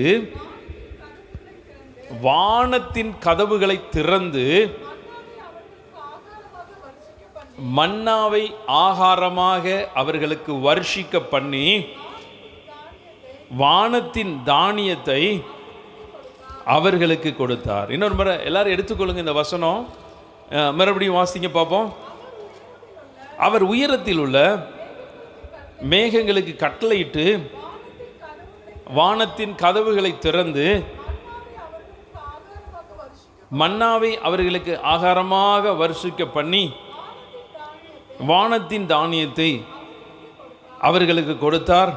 தூதர்களின் அப்பத்தை மனுஷன் சாப்பிட்டான், அவர்களுக்கு ஆகாரத்தை பூரணமாய் அனுப்பினார். கவனிங்க, நீங்கள் அடுத்தபடியாக எப்பமெல்லாம் கர்த்தருக்காக உங்கள் வீட்டை நீங்கள் பூட்டுறீங்க, ஜபத்துக்காக, தனி ஜபத்துக்காக, ஆராதனைக்காக நீங்கள் பூட்டுனீங்கன்னா இயேசு கிறிஸ்துவே உங்கள் வீட்டுக்குள்ளே வந்து ஒரு சமாதானத்தை கொடுத்து பயத்தை எல்லாம் மாற்றுவார் அப்படின்னு நம்ம தியானித்தோம். அடுத்தால இந்த 78 சங்கீதத்தில் சொல்லப்பட்டிருக்கிறபடி அவர் உயரத்தில் உள்ள மேகங்களுக்கு கட்டளையிட்டு, அல்லேலூயா, உயரத்தில் உள்ள மேகங்கள். கவனிங்க, எதுக்கெல்லாம் மேகம் நமக்கு அவசியம் சொல்லுங்க, கொஞ்சம் நீங்கள் ஃப்ரீயாக பேசலாம். மேகம் எதுக்கெல்லாம் நம்மளுக்கு அவசியம்? மழை. வேற எதுக்கு? நிழல். அந்த மேகம் நீங்கள் நல்ல வெயிலில் போகும்பொழுது கொஞ்ச நேரம் உங்கள் மேகம் உங்களுக்கு மேலே போச்சுன்னா அப்படி இருக்கும், நல்லா இருக்கும் மேகம். அப்போ மனுஷனுக்கு மேகம் அவசியம், மழைக்கு அவசியம். அடிக்கடி மேகம் ஒரு காரியத்தை செய்யும். என்ன செய்யும் சொல்லணும்? எல்லாரும் மேகம் பார்த்துருக்கீங்க தானே? இப்போ ஜன்னல் வழியை பார்க்கண்டா, நீங்கள் வெளியில் போய் மேகத்தை பாருங்கள். எல்லோரும் மேகம் பார்த்துருக்கீங்க தானே? மேகத்தினுடைய தன்மை மழை கொடுக்கும், நிழல் கொடுக்கும். வேறு என்ன செய்யும் மேகம்? யார் சொன்னது? ஏமாத்திரும்னு சொன்னது. கை தட்டுங்க பார்ப்போம். அடிக்கடி மேகம் ஏமாற்றத்தை கொடுக்கும். கொடுத்துருக்கு தானே? நல்லா மழை வர்ற மாதிரி அப்படி மேகம் சூழ்ந்து நிற்கும், மழை வந்துடும். மாடியில் போட்டிருக்கிற கொடி எடுத்துரு, துணி எடுத்துரு, வற்றல் எடுத்துரு, வடகத்தை எடுத்துருன்னு சொல்லி நீங்கள் பரபரப்பாக மாறிட்டு ஒரு சொட்டு 2 சொட்டு மழை போட்ட உடனே வேகமாக போய் ஒவ்வொருத்தரெல்லாம் கீழே உள்ள படிக்கட்டுலேருந்து மேலே படிக்கட்டுக்கு ஜம்ப் பண்ணியே போகிறீங்க.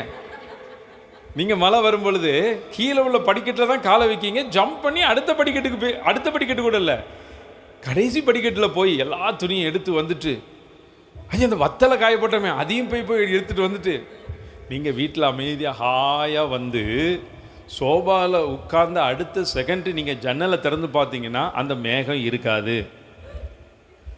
ஹல்லேலூயா. நேற்று அப்படி தான் பண்ணிச்சு, நிறைய நேரம் அப்படி தான் பண்ணோம். அப்போது நல்லா தெரிந்து கொள்ளுங்க, மேகம் அப்படிங்கிறது இதெல்லாம் சொன்னால் கூட அடிக்கடி மனது மாறக்கூடிய மனிதனுடைய மனநிலைக்கு சமானமாய் சொல்லப்பட்டிருக்கு. கவனிங்க பார்ப்போம், நான் என்ன சொன்னேன்? அடிக்கடி மனது மாறக்கூடிய, மனசு மாறும் இல்லையா, மனசு, அந்த அடிக்கடி மனது மாறக்கூடிய மனிதர்களுக்கு சமானம். வேதத்தில் மேகத்தை குறித்து நிறைய வசனம் இருக்குது. மேகத்தை நோக்கிறவன் வீடு நிறையா நெல் அறுத்துட்டு வந்து வைப்பான். கரெக்டாக சொல்கிறீங்க. மேகத்தை நோக்குகிறவன் என்ன பண்ண மாட்டான்? விதைக்கவும் மாட்டான், ஆறுக்கவும் மாட்டான். நீங்கள் அதனால தெரிஞ்சு கொள்ளுங்க, திடீர்னு ஆலயத்துக்கு போகும்பொழுது ஒரு 2 சொட்டு வந்தோன்னா மழை பெய்யுது போதுன்னு சொல்லி நீங்கள் வீட்டுக்குள்ளே சேஃப்டியாக இருப்பீங்களா? இருக்கக்கூடாது. மழை வந்தாலும் நனைஞ்சிட்டு வந்து வரும்போதே ஒரு பிளாஸ்டிக் கவரில் 2 ட்ரெஸ்ஸை எடுத்துகிட்டு வந்து கீழே வந்து ட்ரெஸ்ஸை மாற்றிட்டுனாலும் மேலே வந்து உட்காந்துடணும். அதான் இல்லையா? ஒரு சொட்டு மழை வந்தாலும் சரி கொடையை வாங்கிக்கணும், வந்துடணும், எந்த மேகமாக இருந்தாலும். நான் நேற்று அன்றைக்கி போய்கிட்டு இருக்கிறேன் ட்ரெயினில் போகும்பொழுது, அப்பா மழை வருது, மக்கள் வருவாங்களா வரமாட்டாங்களா? என் மக்களெல்லாம் ரொம்ப மக்கள் தம்பி, நீ முடியும் போது எல்லா சேரும் நிறைஞ்சி மக்கள் இருப்பாங்க அப்படின்னு அப்படி தான் சொன்னேன் அவன்கிட்ட. நாங்கள் போகும்போது மழை பெஞ்சிக்கிட்டு தான் இருந்துச்சு. அவன் சொன்னான், அப்பா நீங்கள் சொன்ன மாதிரியேப்பா நாங்கள் ஆரம்பிக்கும் போது 4 பேர் 3 பேர் ரொம்ப நேரமாக வரல, நான் முடிஞ்சதுன்னு எல்லா மக்களும் வந்துட்டாங்க. இதுதான் கர்த்தருக்காக நீங்கள் காமிக்கக்கூடிய வைராக்கியம். நீங்கள் நல்லா தெரிஞ்சுக்கணும், மேகம் மனது மாறக்கூடிய மனிதர்கள். மேகத்தை நோக்கிறவன் விதைக்கவும் மாட்டான், அறுக்கவும் மாட்டான், கலைந்து போகிற மேகத்துக்கு சமானம்னு சொல்லி மனிதனை பற்றி நீதிமொழிகளில் இன்னொரு வசனம் இருக்குது. அப்போ இப்படியெல்லாம் இருக்குது. சில நேரங்களில் சில மனிதர்கள் மீது நம்ம நம்பிக்கையை வைக்க வேண்டியிருக்கும், சில பொருள் மீது நம்பிக்கை வைக்க வேண்டியிருக்கும், படிப்பு மேலே நம்பிக்கை வைக்க வேண்டியிருக்கும். நீங்கள் எது மேலெல்லாம் நம்பிக்கை வைக்கிறீங்களோ அதெல்லாம் மேகத்துக்கு அடையாளம். அல்லேலூயா. ஆமாம், சில நேரங்களில் நாங்களும் அப்படி தான் ஊழியத்தில் சில காரியங்கள் சில மனிதர்கள் மேலே நம்பிக்கை வைப்போம். எந்த மனிதர்கள் மேலே நம்பிக்கை வைக்கிறோமோ உடனே ஆண்டவர் அந்த மேகத்தை களைச்சி விட்டுட்டு தான் மறு வேலையே பார்க்குறாரு. புரியுதா? எத்தனை பேருக்கு புரியுது? நாங்கள் சொல்கிறேன், நான் ஓப்பனாக உங்களுக்கு சொல்கிறேன், சில மனிதர்கள் மேலே நம்ம நம்பிக்கை வைக்கணும். அவங்க சில காரியங்கள் நமக்கு செய்வேன்னு சொல்லி பொருத்தனை பண்ணுவாங்க, சில நேரத்தில் சொல்லுவாங்க. அப்போ சரி பரவாயில்ல, கர்த்தர் இப்படிலாம் ஜனங்களை எழுப்பியிருக்கிறாரு அப்படின்னு சொல்லி நம்ம நம்பிக்கை 1%, இப்போ 50% நம்பிக்கை வச்சுருக்கிறோம், அது 51% மாறிச்சுன்னா அந்த மேகம் களைஞ்சு போயிடும், மேகம் இருந்த இடமே தெரியாது. நிறைய முறை அப்படி தான் நடத்தியிருக்கிறார். அப்போ நீங்கள் நல்லா தெரிந்து கொள்ளுங்க, இந்த இடத்துல போட்டிருக்குது, அவர் மேகங்களுக்கு கட்டளையிட்டு. நல்லா கவனமாக கருத்தாக கவனிங்க. நீங்கள் கர்த்தரை மாத்திரம் நீங்கள் நம்ப ஆரம்பிச்சிட்டீங்க, கர்த்தருக்காக உங்கள் கதவு, உங்கள் மனசு கதவை நீங்கள் அடிக்கடி பூட்டிடணும். சில நேரங்களில் சொந்தக்காரர்களுக்காக கதவை பூட்டணும். எத்தனை பேருக்கு புரியுது? சொந்தக்காரர்கள் ஞாயிற்றுக்கிழமை இவங்க வீட்டுக்கு வரேன்னு சொன்னால் என்ன பண்ணுவீங்க? வாங்க, நாங்கள் போய் புளியம்பட்டி சந்தையில் போய் நாட்டுக்கோழி வாங்கிட்டு, கோவில்பாளையத்தில் மட்டன் கொஞ்சம் கம்மியாக இருக்குது அங்கே அப்படியே வாங்கிட்டு, அப்படியே டைரெக்டாக உக்கடம் பஸ்ஸில் போய் மீனையும் வாங்கிட்டு வந்துடுவோன்னு சொல்லுவீங்களா? சொல்ல மாட்டேன்னு சொன்னாலே யார் அவர்? கை தூக்குங்க பார்ப்போம். சொல்லவே கூடாது. நீங்கள் சொல்லாமல் இருந்தீங்க அப்படின்னா அடுத்த வசனத்தில் போட்டிருக்கேன், அவன் ஆகாரத்தினால பூரணமாக அவனுக்கு ஆகாரத்தை அனுப்புவாராம். இப்போ சில நேரங்கள் கர்த்தரை ஆராதிப்பதற்கு தடையாக இருக்கக்கூடிய தடைகள், கர்த்தரை ஆராதிப்பதற்கு தடை மாத்திரமல்ல, கர்த்தரை ஆராதிப்பதற்கு இடைஞ்சல் பண்ணக்கூடிய காரியம் எல்லாத்தையும் நீங்கள் மனசில் வச்சு நீங்கள் பூட்டிட்டீங்கன்னா போதும். இந்த இடத்துல போட்டிருக்கு, உயரத்தில் உள்ள மேகங்களுக்கு கட்டளையிட்டு. இந்த உயரத்தில் உள்ள மேகம் அப்படின்னா எதை குறிக்குது அப்படின்னா, நாங்கள் சில மக்களை சந்திப்போம், நல்லா இந்த சமுதாயத்தில் நல்ல உயர்ந்த நிலைமையில் இருக்கவங்க, நல்ல தொழில் பண்ணி ஒரு முன்னேற்றத்தில் இருக்கிறவங்க, நல்ல ஒரு ஐஸ்வர்யமாக இருக்கிறவங்க, நீங்கள் அவங்ககிட்டலாம் போய் எங்களுக்கு இந்த ஊழியத்தினுடைய இந்த காரியம் இருக்குது, இந்த தேவை இருக்குது, இதை நீங்கள் செய்யுங்க அப்படின்னு சொன்ன உடனே நாங்கள் இது வரைக்கும் சொன்ன எல்லாரும் 100க்கு 100 பேர் அப்படியே செஞ்சுருக்காங்க. இல்லை, அல்லேலூயா. ஏன்னா நான் நிறைய முறை சொன்னதுனால உங்களுக்கு தெரிஞ்சு போச்சு. எந்தெந்த பேரெல்லாம் நாங்கள் பார்க்குறோமோ, சில வீடுகளெல்லாம் பெரிய பெரிய நன்மைகளை கர்த்தர் செய்வார், பெரிய பெரிய அற்புதங்களை செய்வார். அது அவங்க பணத்தினால, திறமையினால், ஞானத்தினால முடியாத காரியத்தெல்லாம் கர்த்தர் செஞ்சு முடிச்சிருப்பார். நீங்கள் சர்ச்சில் ஒரு சாட்சி மட்டும் சொல்லுங்கள், நீங்கள் உங்களுக்கு காணிக்கை தரண்டாம், பணம் தரண்டாம், நீங்கள் ஒரு சாட்சி மட்டும் சொல்லுங்கள் அப்படின்னு சொன்னால் அவங்க எங்கள் முகத்துக்கு நிறைய சொல்லுவாங்க, நீங்கள் சின்ன சர்ச்சு வச்சுருக்கீங்க, எங்களுக்கு வந்தீங்கன்னா கொஞ்சம், நாங்கள் அங்கே வந்தோம்னா எங்களுக்கு கொஞ்சம் எங்களுடைய தகுதி, கொஞ்சம் ஈகோ அதெல்லாம் டச் பண்ணுற மாதிரி இருக்குது. எப்படி உங்கள் சர்ச்சில் நாங்கள் சொல்கிறது, எங்களுக்கு 4 மாவடியில் சொல்கிறதுக்கு சாட்சி வாங்க சொல்லிக் கொடுங்க, நாங்கள் சொல்கிறோம் அப்படிம்பாங்க. அல்லேலூயா. ஆமாம், உண்மையே சொல்கிறேன். சில மக்களுக்கெல்லாம் அப்படி சில நன்மைகளை பெற்று சாட்சி சொல்கிறது அப்படியே நல்ல உயரத்தில் உள்ள மேகங்கள், உயரத்தில் உள்ள மனிதர்களை நாங்கள் பார்க்க போனோம்னா, நீங்கள் ஜெபம் பண்ணுங்க, அண்ணன் ஜெபம் பண்ணுதாரில்ல, அண்ணன் ஜெபம் பண்ணி எவ்வளோலாம் நடக்குது, நீங்கள் ஜெபிக்கணும், அண்ணனை மாதிரி ஜெபிக்கணும். அன்றைக்கி சொல்லுதார், நீங்கள் அழுது ஜெபிக்கணும், உருண்டு ஜெபிக்கணும், புரண்டு ஜெபிக்கணும்னு சொல்லிட்டு ஒருத்தர் பாடமே எடுக்கிறார். டி மோகனை பாருங்கள், அவர் 300 கோடியில் ஒரு சர்ச்சை கட்டிட்டார். நீங்கள் என்னைக்கு நீங்கள் சர்ச்சை கட்ட போகிறீங்க? உங்கள்கிட்ட ஜெபம் இருக்கா, விசுவாசம் இருக்கா? எத்தனை பேர் யூடியூப்பில் சென்னையில் ஒரு பெரிய சர்ச்சு திறந்தோடைய வீடியோலாம் பார்த்தீங்க? வீடியோ பார்த்தவங்க அபி மட்டும் பார்த்துருக்கா, எனக்கு சந்தோஷமாக. அக்காவும் பார்த்துருக்காங்க. ஒரு டிவியில், ஆமாம் யூடியூப்பில் இருக்குது, அவரும் போட்டிருக்காங்க. ஒரு பெரிய சர்ச்சு, ஒரு 25,000 பேர் உட்காரக்கூடிய ஒரு பெரிய சர்ச்சு ஓப்பன் பண்ணாங்க. அது அவங்க போடலை, கொஞ்சம் கொஞ்சமாக வெளியில் வந்துச்சு. எனக்கு ரொம்ப மகிழ்ச்சியாக இருந்துச்சு உண்மையில். அப்போ அன்னைக்கு ஒருத்தர்கிட்ட போய் ஒரு உதவி கேட்க போனால், டி மோகன் 300 கோடிக்கு சர்ச்சு கட்டியிருக்கிறாரியா, நீங்கள் ஜெபம் பண்ணுங்க, உங்களுக்கு தருவார் அப்படின்னாங்க. இதுதான் உயரத்தில் உள்ள மேகங்கள். இது ஊழியத்தை செய்கிற எங்களுக்கு மாத்திரமல்ல, உங்களுக்கும் நடக்கும். சில நேரம் நீங்கள் சில காரியத்துக்கு நம்பி போயிட்டீங்க அப்படின்னா, சில நேரத்தில் உங்கள் நம்பிக்கையை கர்த்தர் உடைச்சி விடுவார். நான் உங்களை பார்த்து ஒரு நல்ல செய்தி சொல்கிறேன். யாரெல்லாம் சில நேரம் நீங்கள் உங்கள் படிப்பை நம்பி இருக்கலாம், பணத்தை நம்பி இருக்கலாம், பொருளை நம்பி இருக்கலாம், எதை நம்பி இருந்தாலும் சரி, சில நேரம் அந்த நம்பிக்கை எல்லாம் உங்களுக்கு பலன் அளிக்காது. உங்களை நான் ஆசீர்வதிக்கிறேன். எந்தெந்த காரியத்தெல்லாம் நீங்கள் நம்பி நம்பி நம்பி ஏமாந்து போனீங்களோ, சில பணங்களை தொலைச்சிங்களோ, பொருட்களை இழந்தீங்களோ, அந்த நம்பிக்கை நிமித்தம் பல கஷ்டங்களை நீங்கள் அனுபவித்து கொண்டு இருக்கலாம். ஆனால் கர்த்தர் இன்னைக்கு உங்களை பார்த்து சொல்கிறாரு, சில உயரத்தில் உள்ள மேகங்களுக்கு கட்டளையிட்டு, ஆண்டவர் கட்டளையிடுவார் உயரத்தில் உள்ள மேகங்களுக்கு. இப்போ சில நேரங்களில் நாங்கள் சும்மா உட்காந்து ஜெபம் பண்ணிக்கிட்டு இருப்போம். கர்த்தர் தேவைகளுக்கான வழிகளை கர்த்தர் திறக்கிறார்.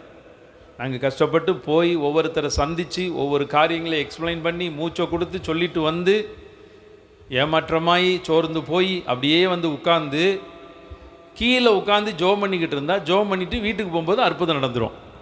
அல்லேலூயா. நீங்கள் அதனால தான் என்ன சொல்கிறோம் அப்படின்னா, நீங்கள் அடிக்கடி கீழே ஜெபம் பண்ணுங்கள். தனி ஜெபங்கள் நம்ம சீக்கிரத்தில் கேட்டெல்லாம் போட போகிறோம். ஏன்னா அநேகர் சொல்கிறீங்க சற்றை தூக்க முடியல, அதனால் எல்லா காரியங்களையும் உங்களுக்காக செய்யணும். இந்த இடத்துல கீழே இருக்கிற இடத்துல நீங்கள் ஒவ்வொருத்தரும் இந்த பகுதியில் இருக்கிறவங்க உங்களுடைய தனி ஜெபத்தை 2 பேராக நீங்கள் சேர்ந்து ஜெபம் பண்ணு. அப்போ நீங்கள் உயரத்தில் உள்ள மேகங்களுக்கு கர்த்தர் கட்டளையிடுவார். சில நேரங்களில் அன்றைக்கி ஒருத்தர் இப்போ சமீபத்தில் ஃபோன் பண்ணி, என்னுடைய பணம் இவ்வளோ பணம் போயிடுச்சுது அப்படின்னு சொல்லி, இந்த காரியத்தில் என் பணம் போயிட்டு, நான் நம்பிக்கை வச்சு பண்ணினேன், என் பணமெல்லாம் போயிட்டு அப்படின்னு சொன்னார். பாரத்தோடு அவங்களுக்கு ஜெபம் பண்ணு. அன்றைக்கி அப்படியே யூடியூப்பில் பார்த்து கொண்டு இருந்தால், இந்த பணத்தை கொடுத்து ஏமாறுறதுலேயும் பணத்தை இழக்கிறதுலையும் கோயம்புத்தூர் முதல் இடத்துல இருக்குதான். சிலர் சிரிக்கிறீங்க, இந்த ஸ்கேம் பண்ணுறாங்கல்ல, அதிக வட்டி தர்றேன், இவ்வளோ பணம் போடுங்க, அவ்வளோ தர்றேன் அப்படின்னு சொல்லி இந்த பணத்தை கொடுத்து ஏமாறுறதுல கோயம்புத்தூர் தான் முதல் இடத்துல இருக்கிறான். கோயம்புத்தூர் மக்கள் எதுலனாலும் பணத்தை போடுறாங்க. உணவு திருவிழான்னு நடத்தி கொஞ்ச நாளைக்கு முன்னாடி பணத்தை கட்டிட்டு அங்கே ஒரு தோசை கூட வாங்க வழி இல்லாமல், குடிக்க தண்ணி கிடைக்காம வந்தாங்களாம் நம்ம ஆட்கள். உணவு திருவிழா 99 வகை தோசைகள் அப்படின்லாம் போட்டு விளம்பரம். மொத்த கோயம்புத்தூரும் கொடிசியாவில் போய் குமிஞ்சிட்டு தெரியுமா? உங்களுக்கெல்லாம் எதுவுமே தெரியாமல் இருக்கீங்க பாருங்கள். நீங்கள் எவ்வளோ நல்ல மக்கள் பாருங்கள். எனக்கு எப்படிப்பட்ட ஆட்களை கர்த்தர் தந்திருக்கிறாரு. எனக்கு அதனால நான் இப்போ என்ன பண்ணுறேன், இந்த செய்திகளையே பார்க்கறது இல்லை. நான் 3ஆம் வகுப்பு படிக்கும்போது பேப்பர் படிக்க ஆரம்பித்தேன். எங்கள் எதிர்த்தால ஒரு தாத்தா, அவர் கடையில் தினகரன் வாங்குவார். கொஞ்சம் தள்ளி போனோன்னா இன்னொரு தாத்தா, அவர் தின மலர் வாங்குவார். இன்னொருத்தர் வந்து பார்த்திங்கன்னா எங்கள் சித்தப்பா டீ கடை, அவர் தினத்தந்தி வாங்குவார். இந்த 3 பேப்பரையும் நான் படிப்பேன் 3ஆம் வகுப்பு படிக்கும்போதே. அந்த 3ஆம் வகுப்பு படிக்கும்போதே ஒவ்வொரு பேப்பர்லேயும் ஒவ்வொரு விதமாக எழுதுவாங்க. அப்போ யார் உண்மையை எழுதுறா அப்படின்னு சொல்லி இன்னி வரைக்கும் டவுட்டு, இன்னி வரைக்கும் அப்படி தான் இருக்கும். அதனால் நீங்கள் செய்திகள் பார்க்கலாம், அதிலேயே பார்க்கக்கூடாது. இப்போ 24 மணி நேரம் செய்தி சேனல்லாம் வந்துட்டு, அந்த நாளில் தூர்தர்ஷனில் 8:30 மணிக்கோ என்னவோ செய்தி வரும், அது மட்டும்தான் பார்ப்போம். நீங்கள் அந்த போட்ட செய்தியே போட்டு ஒரே களவு, கொள்ளை, அழிவு, இதுதான் நீங்கள் பார்க்குறீங்க. நல்ல செய்தி பார்க்குறதுக்கு வழியே இல்லை. அதனால் நாட்டு நடப்பை அறிஞ்சு கொள்ளணும்னா கொஞ்சம் செய்திகளை நீங்கள் பார்க்கலாம். மேக்சிமம் பார்க்குறதில்ல. வாரத்தில் சில நேரம் 2 நாள் 3 நாள் பார்ப்போம். அல்ல எப்போமாவது சாப்பிடும்போது அந்த தலைப்பு செய்தி மட்டும்தான் பார்க்குறோம். அப்போ நீங்கள் நல்லா தெரிந்து கொள்ளணும். கர்த்தருடைய மக்கள் நல்லா தெரிந்து கொள்ளுங்கள். உங்கள் வாழ்க்கையில் சில நல்ல செய்திகள் வரணும். உயரத்தில் உள்ள மேகங்களுக்கு கர்த்தர் கட்டளையிடணும். ஒரு அரசு அலுவலகத்தில் ஒரு காரியத்துக்காக போகிறீங்களா, கர்த்தர் உங்களுக்கு முன்பதாகவே அங்கே கட்டளையிட்டு வைக்கணும். நீங்கள் போன உடனே கர்த்தர் உங்களுக்கு அங்கே எல்லாம் அந்த ஆளுகிற தலைவர்களுக்கும் ஆளுகிற அந்த அதிகாரிகளுக்கும் அந்த ஆட்சியில் இருக்கிறவங்களுக்கும் கர்த்தர் கட்டளையிட்டு உங்கள் மேலே ஒரு தயவை கர்த்தர் கட்டளையிடணும். அதுக்கு நீங்கள் பூட்டணும், கதவை பூட்டணும். சில நேரங்களில் கர்த்தருடைய சமூகத்தில் நிற்பதற்கு, ஜெபிப்பதற்கு, ஆராதிப்பதற்கு நீங்கள் பூட்டணும். உங்களுக்கு காலம் ஃபுல்லாக வேலை இருந்துக்கிட்டே தான் இருக்கும். பெலன் இருக்கிற வரைக்கும் வேலை இருக்கும், வருகை இருக்கிற வரைக்கும் வேலை இருக்கும். உங்களுக்காக மற்றவர்கள் பாட்டு பாடுற வரைக்கும் உங்களுக்கு வேலை இருக்கும். பயங்கரமாக பார்க்கிங்க இல்லையா? எப்பமெல்லாம் உங்களுக்கு பாட்டு பாடுவாங்க, ஒரு பாட்டு பாடிட்டாங்க, கல்யாண வீட்டில் பாடியிருப்பாங்க, அடுத்த பாட்டெல்லாம் உங்களுக்கு ரொம்ப நாள் கழித்து தான் பாடணும். புரிஞ்சுட்டு தானே உங்களுக்கு? ஒரு 100 வயசு 120 வயசுக்கு அப்புறம். அப்போ நீங்கள் கர்த்தருடைய மக்கள் தெரிந்து கொள்ளணும். உயரத்தில் உள்ள மேகங்களுக்கு நான் இன்றைக்கி உங்களை ஆசீர்வதிக்கிறேன். உங்கள் பிள்ளைகள் படிக்கிறாங்கன்னா அந்த படிக்கிற ஆசிரியர்களுக்கு கர்த்தர் சில தயவு உங்கள் பிள்ளைகள் மேல் பாராட்டுவதற்கு கட்டளையிடணும். ஏன்னா உங்கள் குடும்பத்தில் உங்கள் பிள்ளைகள் நீங்கள் கஷ்டப்பட்டு படிக்க வைக்கிறீங்க. அந்த படிக்கும் பொழுது அந்த ஆசிரியர்களுடைய நடத்துதல் தான் அந்த பிள்ளைகள் உயர்வில் வர்றதுக்கு 70% 80%. அப்போ நீங்கள் நல்லா தெரிந்து கொள்ளணும். உங்கள் பிள்ளைகள் படிக்குதா, ஆசிரியர்களுக்கு கர்த்தர் தயவை கட்டளையிடும்படியாக உங்கள் பிள்ளைகளுக்காக அவங்க கர்த்தருடைய சமூகத்திலேருந்து அவங்க அந்த நன்மைகளை பெற்று உங்கள் பிள்ளைகளுக்கு நன்மை செய்கிறவர்களாக மாற்றணும். அப்போ நான் தேவ சமூகத்தில் ஜெபிக்கிறேன். இந்த வசனம் சொல்கிறது, அவர் உயரத்தில் உள்ள மேகங்களுக்கு கட்டளையிட்டு வானத்தின் கதவுகளை திறப்பாராம். வானத்தின் கதவுகள், கவனிங்க. எல்லா கதவையும் மனுஷனால் திறக்க முடியும், அப்படி தானே? மனுஷனால் எந்த கதவாக இருந்தாலும் திறக்கவும் முடியும், உடைக்கவும் முடியும். இப்போ அப்படி தான். திறக்க முடியாத கதவு, உடைக்க முடியாத கதவு அப்படின்னு ஒன்றும் இல்லை. ஆனால் சில கதவுகள் இன்னும் திறக்கப்படாமல் இருக்குது. சில இடத்துலலாம் சில கதவுகள் திறக்கப்படவில்லை. அப்போ திறக்கப்படாத கதவுகளும் மனிதர்களுக்கு உண்டு. வானத்தின் கதவும் அப்படி தான். உங்கள் வானத்தின் கதவை திறக்கிறதுக்கு 2 காரியம்தான். ஒரே காரியம், நீங்கள் கர்த்தரை ஆராதிப்பதும் தேவ சமூகத்தில் கர்த்தருக்காக காத்திருக்கிறதும் உங்களுடைய ஜெபமும் வானத்தின் கதவுகளை திறக்கும். அல்லேலூயா. இப்போ நான் உங்களை பார்த்து சொல்கிறேன், கடந்த 10 மாதங்களாக எதுக்கெல்லாம் நீங்கள் கண்ணீரோடு பாரத்தோடு நீங்கள் ஜெபிச்சிங்களோ அந்த ஜெபத்தெல்லாம் கர்த்தர் கேட்டு உங்களுக்காக வானத்தின் கதவுகளை கர்த்தர் திறப்பார். ஒரு 10 நிமிடத்தில் நம்ம நிறைவு பண்ணலாம். வானத்தின் கதவுகளை திறக்கிறது மாத்திரமல்ல, வாசிங்க பாப்பா அந்த வசனத்தை. அதுக்கு முன்னாடி உள்ள வரிய வாசிங்க.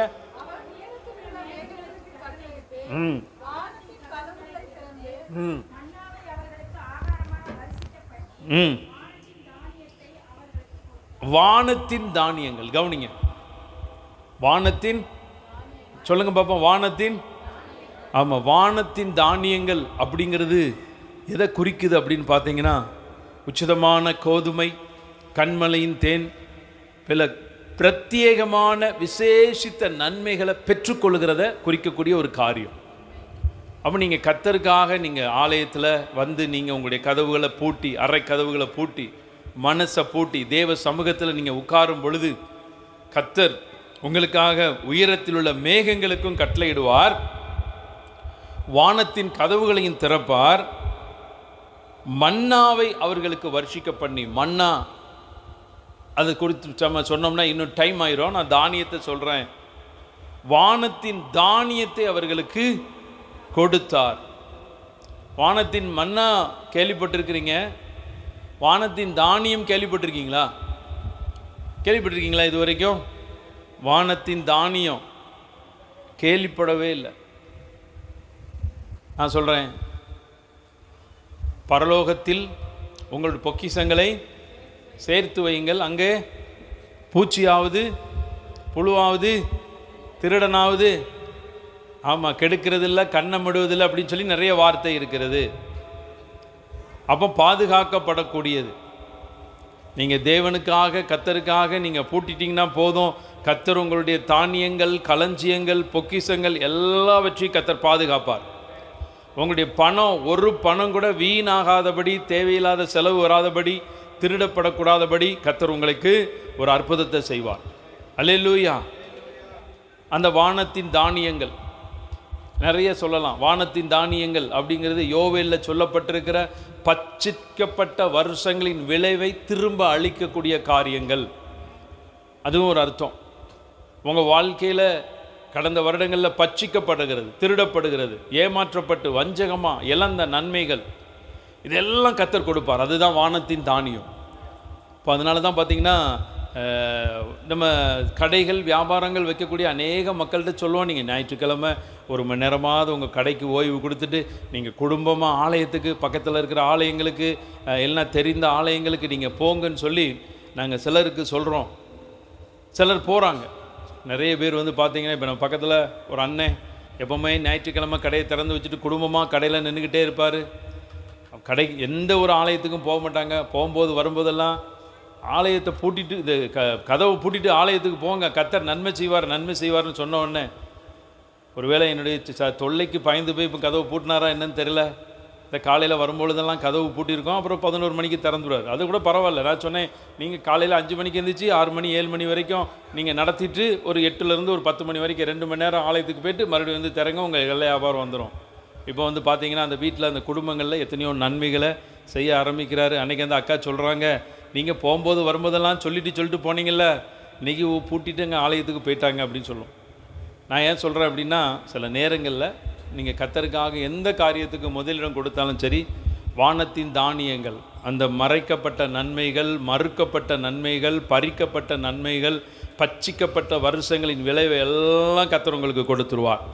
அது மாத்திரமல்ல, தூதர்களின் அப்பத்தை மனுஷன் சாப்பிட்டான், அவர்களுக்கு ஆகாரத்தை பூரணமாய் அனுப்பினார்.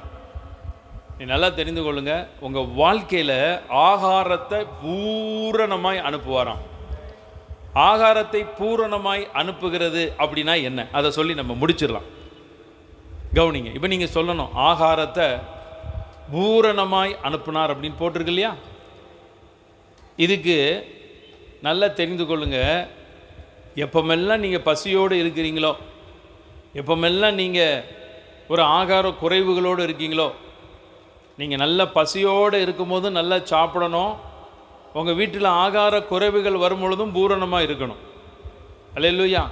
எத்தனையோ நேரம் நம்ம பசி தாங்குகிறோம், அப்படி தானே? எத்தனையோ நேரம் நம்ம பசி தாங்குகிறோம் தானே? எல்லோரும் கரெக்டாக 8 மணிக்கு 1 மணிக்கு மறுபடியும் 8 மணிக்கு சாப்பிட்றீங்களா? கரெக்டாக சாப்பிட்றீங்களா?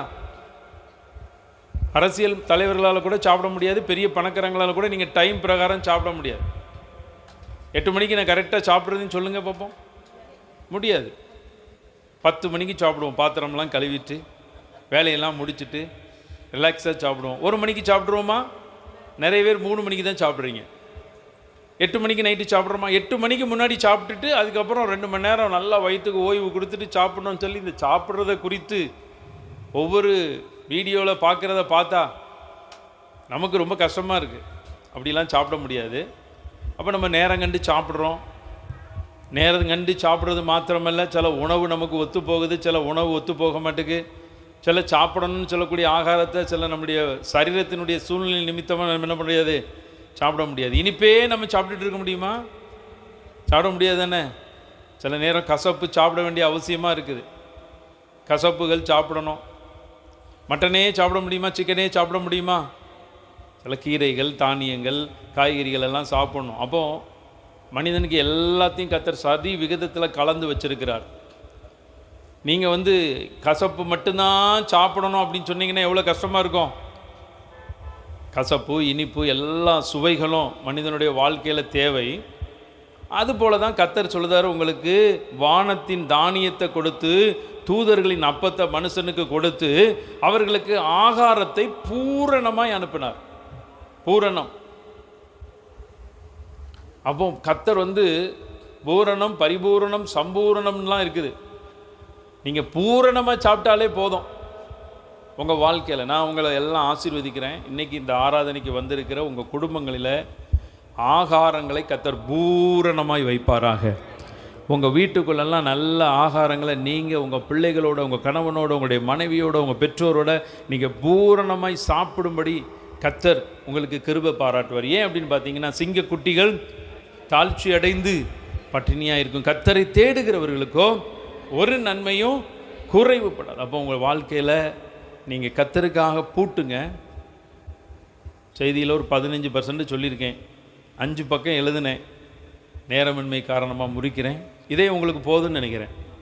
இதிலே உங்கள் கர்த்தருக்கு ஒரு திருப்தி செய்வார். ஒரே ஒரு காரியம்தான், நீங்கள் கர்த்தருக்காக உங்கள் வீட்டை நீங்கள் பூட்டுங்க, உங்கள் மனசை பூட்டுங்க.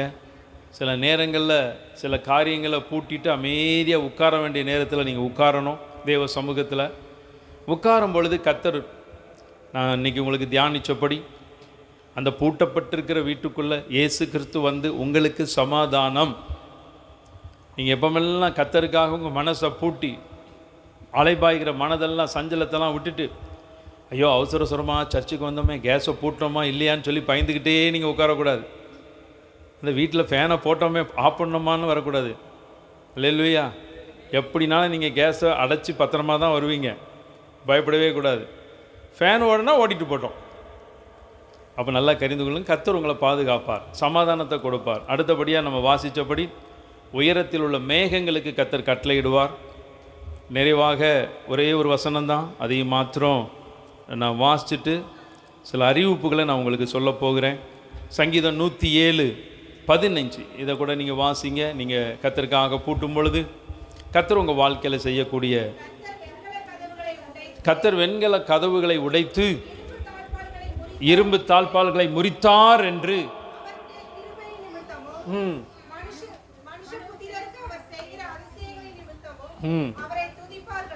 ஆமென். எல்லாரும் மூடி வச்சிருங்க. முடிஞ்சிட்டு நம்முடைய பிரசங்க நேரம். நீ நல்லா தெரிந்து கொள்ளுங்க அருமையான மக்களே. நீங்கள் கர்த்தருக்காக பூட்டிட்டீங்கன்னா வெண்கல கதவுகளை உடைத்து, நம்ம வாசித்த இந்த 107 சங்கீதம் 15 படியே கர்த்தர் உங்களுக்கு அற்புதத்தை செய்வார்.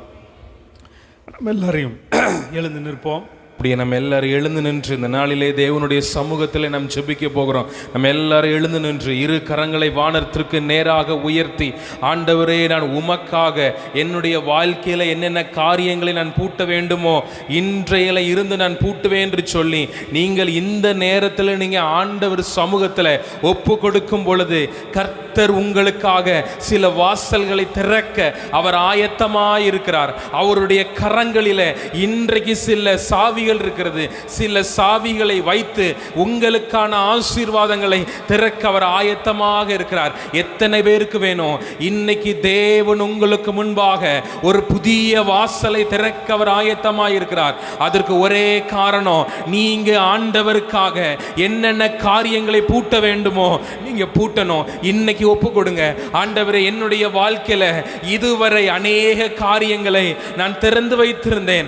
ஆண்டவரே, உமக்கு நேரம் கொடுக்காம உலகத்திற்கு நேராக திறந்து வைத்திருந்தேன். ஆனா இன்னையிலிருந்து நான் பூட்டுகிறேன். உலகத்திலும் அதில் உள்ளவைகளின் அன்பு கூறாதபடிக்கு உம்மை நேசிக்கும்படி, உம்மை நான் தியானிக்கும்படி, உமக்காக என்னுடைய அறை கதவை பூட்டுவேன் என்று சொல்லி எல்லாரும் ஸ்தோத்திரம் பண்ணுங்க. வாய்களை திறந்து நீங்கள் ஸ்தோத்தரிக்கிற இந்த நேரத்தில் ஒரு கிருபை கரங்களை தட்டி கர்த்தரை ஸ்தோத்திரம் பண்ணுங்க. தேவனுடைய வல்லமை மகிமையாக இறங்கி வருவதாக. திறக்காத கதவுகள் திறக்கட்டும். வானத்திலிருந்து ஒரு மகிமையான தூதன் இறங்கி வந்து கொண்டிருக்கிறான். உங்களுக்கு முன்பாக அடைபட்டு நிற்கிற எல்லா விதமான ஆசீர்வாதங்கள் திறக்கப்படுவதாக. இந்த காலை நேரத்தில் ஆண்டவரே, உம்முடைய சமூகத்தில் நிற்கிற ஒவ்வொரு பிள்ளைகளுடைய வாழ்க்கையில தடைபட்டு நிற்கிற எல்லா விதமான காரியங்கள் திறக்கப்படுவதாக. பூட்ட வேண்டிய காரியங்களை ஆவியானவரே இந்த பிள்ளைகளுக்கு பூட்டக்கூடிய கிருபைகளை கொடுமாப்பா. எல்லாரும் கரங்களை தட்டி ஸ்தோத்திரம் பண்ணிக்கொண்டே இருங்க. நீங்க ஸ்தோத்திரிக்கும் பொழுதே ஒரு தேவ மகிமை இறங்கி வரட்டும். ஹல்லேலூயா, glory, மகிமை மகிமை மகிமை மகிமை மகிமை நிரப்பட்டும் நிரப்பட்டும் நிரப்பட்டும் நிரப்பட்டும். உடைய அபிஷேகம் உடைய வல்லமை இந்த காலை நேரத்தில் இந்த இடம் முழுவதும் நிரப்பப்படுவதாக. ஹல்லேலூயா, எல்லாம் விட்டுறாதீங்க, பெற்றுக்கொள்ளுங்க பலமாய் பலமாய் பலமாய். ஹல்லேலூயா ஹல்லேலூயா ஹல்லேலூயா. உமக்கு நன்றி. ஒரு தேவ மகிமையும் தேவ பிரசன்னமும் கூட இருப்பதாக. ஆண்டவரே, இந்த நேரத்தில் உம்முடைய வல்லமையுள்ள வலதுகரம் உம்முடைய ஜனங்களுக்காக அநேக கதவுகளை திறந்திருக்கிறபடினால நாங்கள் உமக்கு நன்றி செலுத்துகிறோம். உம்முடைய ஜனங்களுக்காக பூட்டப்பட்ட கதவுகள் வருகிற புதிய மாதத்தில் திறக்கப்பட்டு என் கர்த்தர் ஆண்டவரே, நீங்கள் முன் சென்று நன்மைகளை அவர்கள் சுதந்திரித்துக் கொள்வார்களாக. இயேசு கிறிஸ்து மூலமாய் ஜெபிக்கிறோம் நல்ல பிதாவே. சொல்லுவோம், என் ஆத்மாவே கர்த்தரை ஸ்தோத்தரி, என் முழுவதுமே நாமத்தை ஸ்தோத்தரி, என் ஆத்மாவே கர்த்தரை ஸ்தோத்தரி, கர்த்தர் செய்த சகல உபகாரங்களையும் மறவாதே. நம்முடைய கர்த்தராக இருக்கிற இயேசு கிறிஸ்துவினுடைய கிருபையும் பிதாவாகிய தேவனுடைய அன்பும் பரிசுத்தனுடைய அந்நிய ஐக்கியமும் இந்த ஆராதனையிலே கலந்து கொண்டு உம்மை ஆராதித்து உம்முடைய ஜனங்கள் ஒவ்வொருத்தரோடும் இன்றும் இன்றும் சதா காலமும் ஆண்டவருடைய வருகை பரியந்தம் தங்கி இருப்பதாக. ஆமேன். அல்லேலூயா அல்லேலூயா.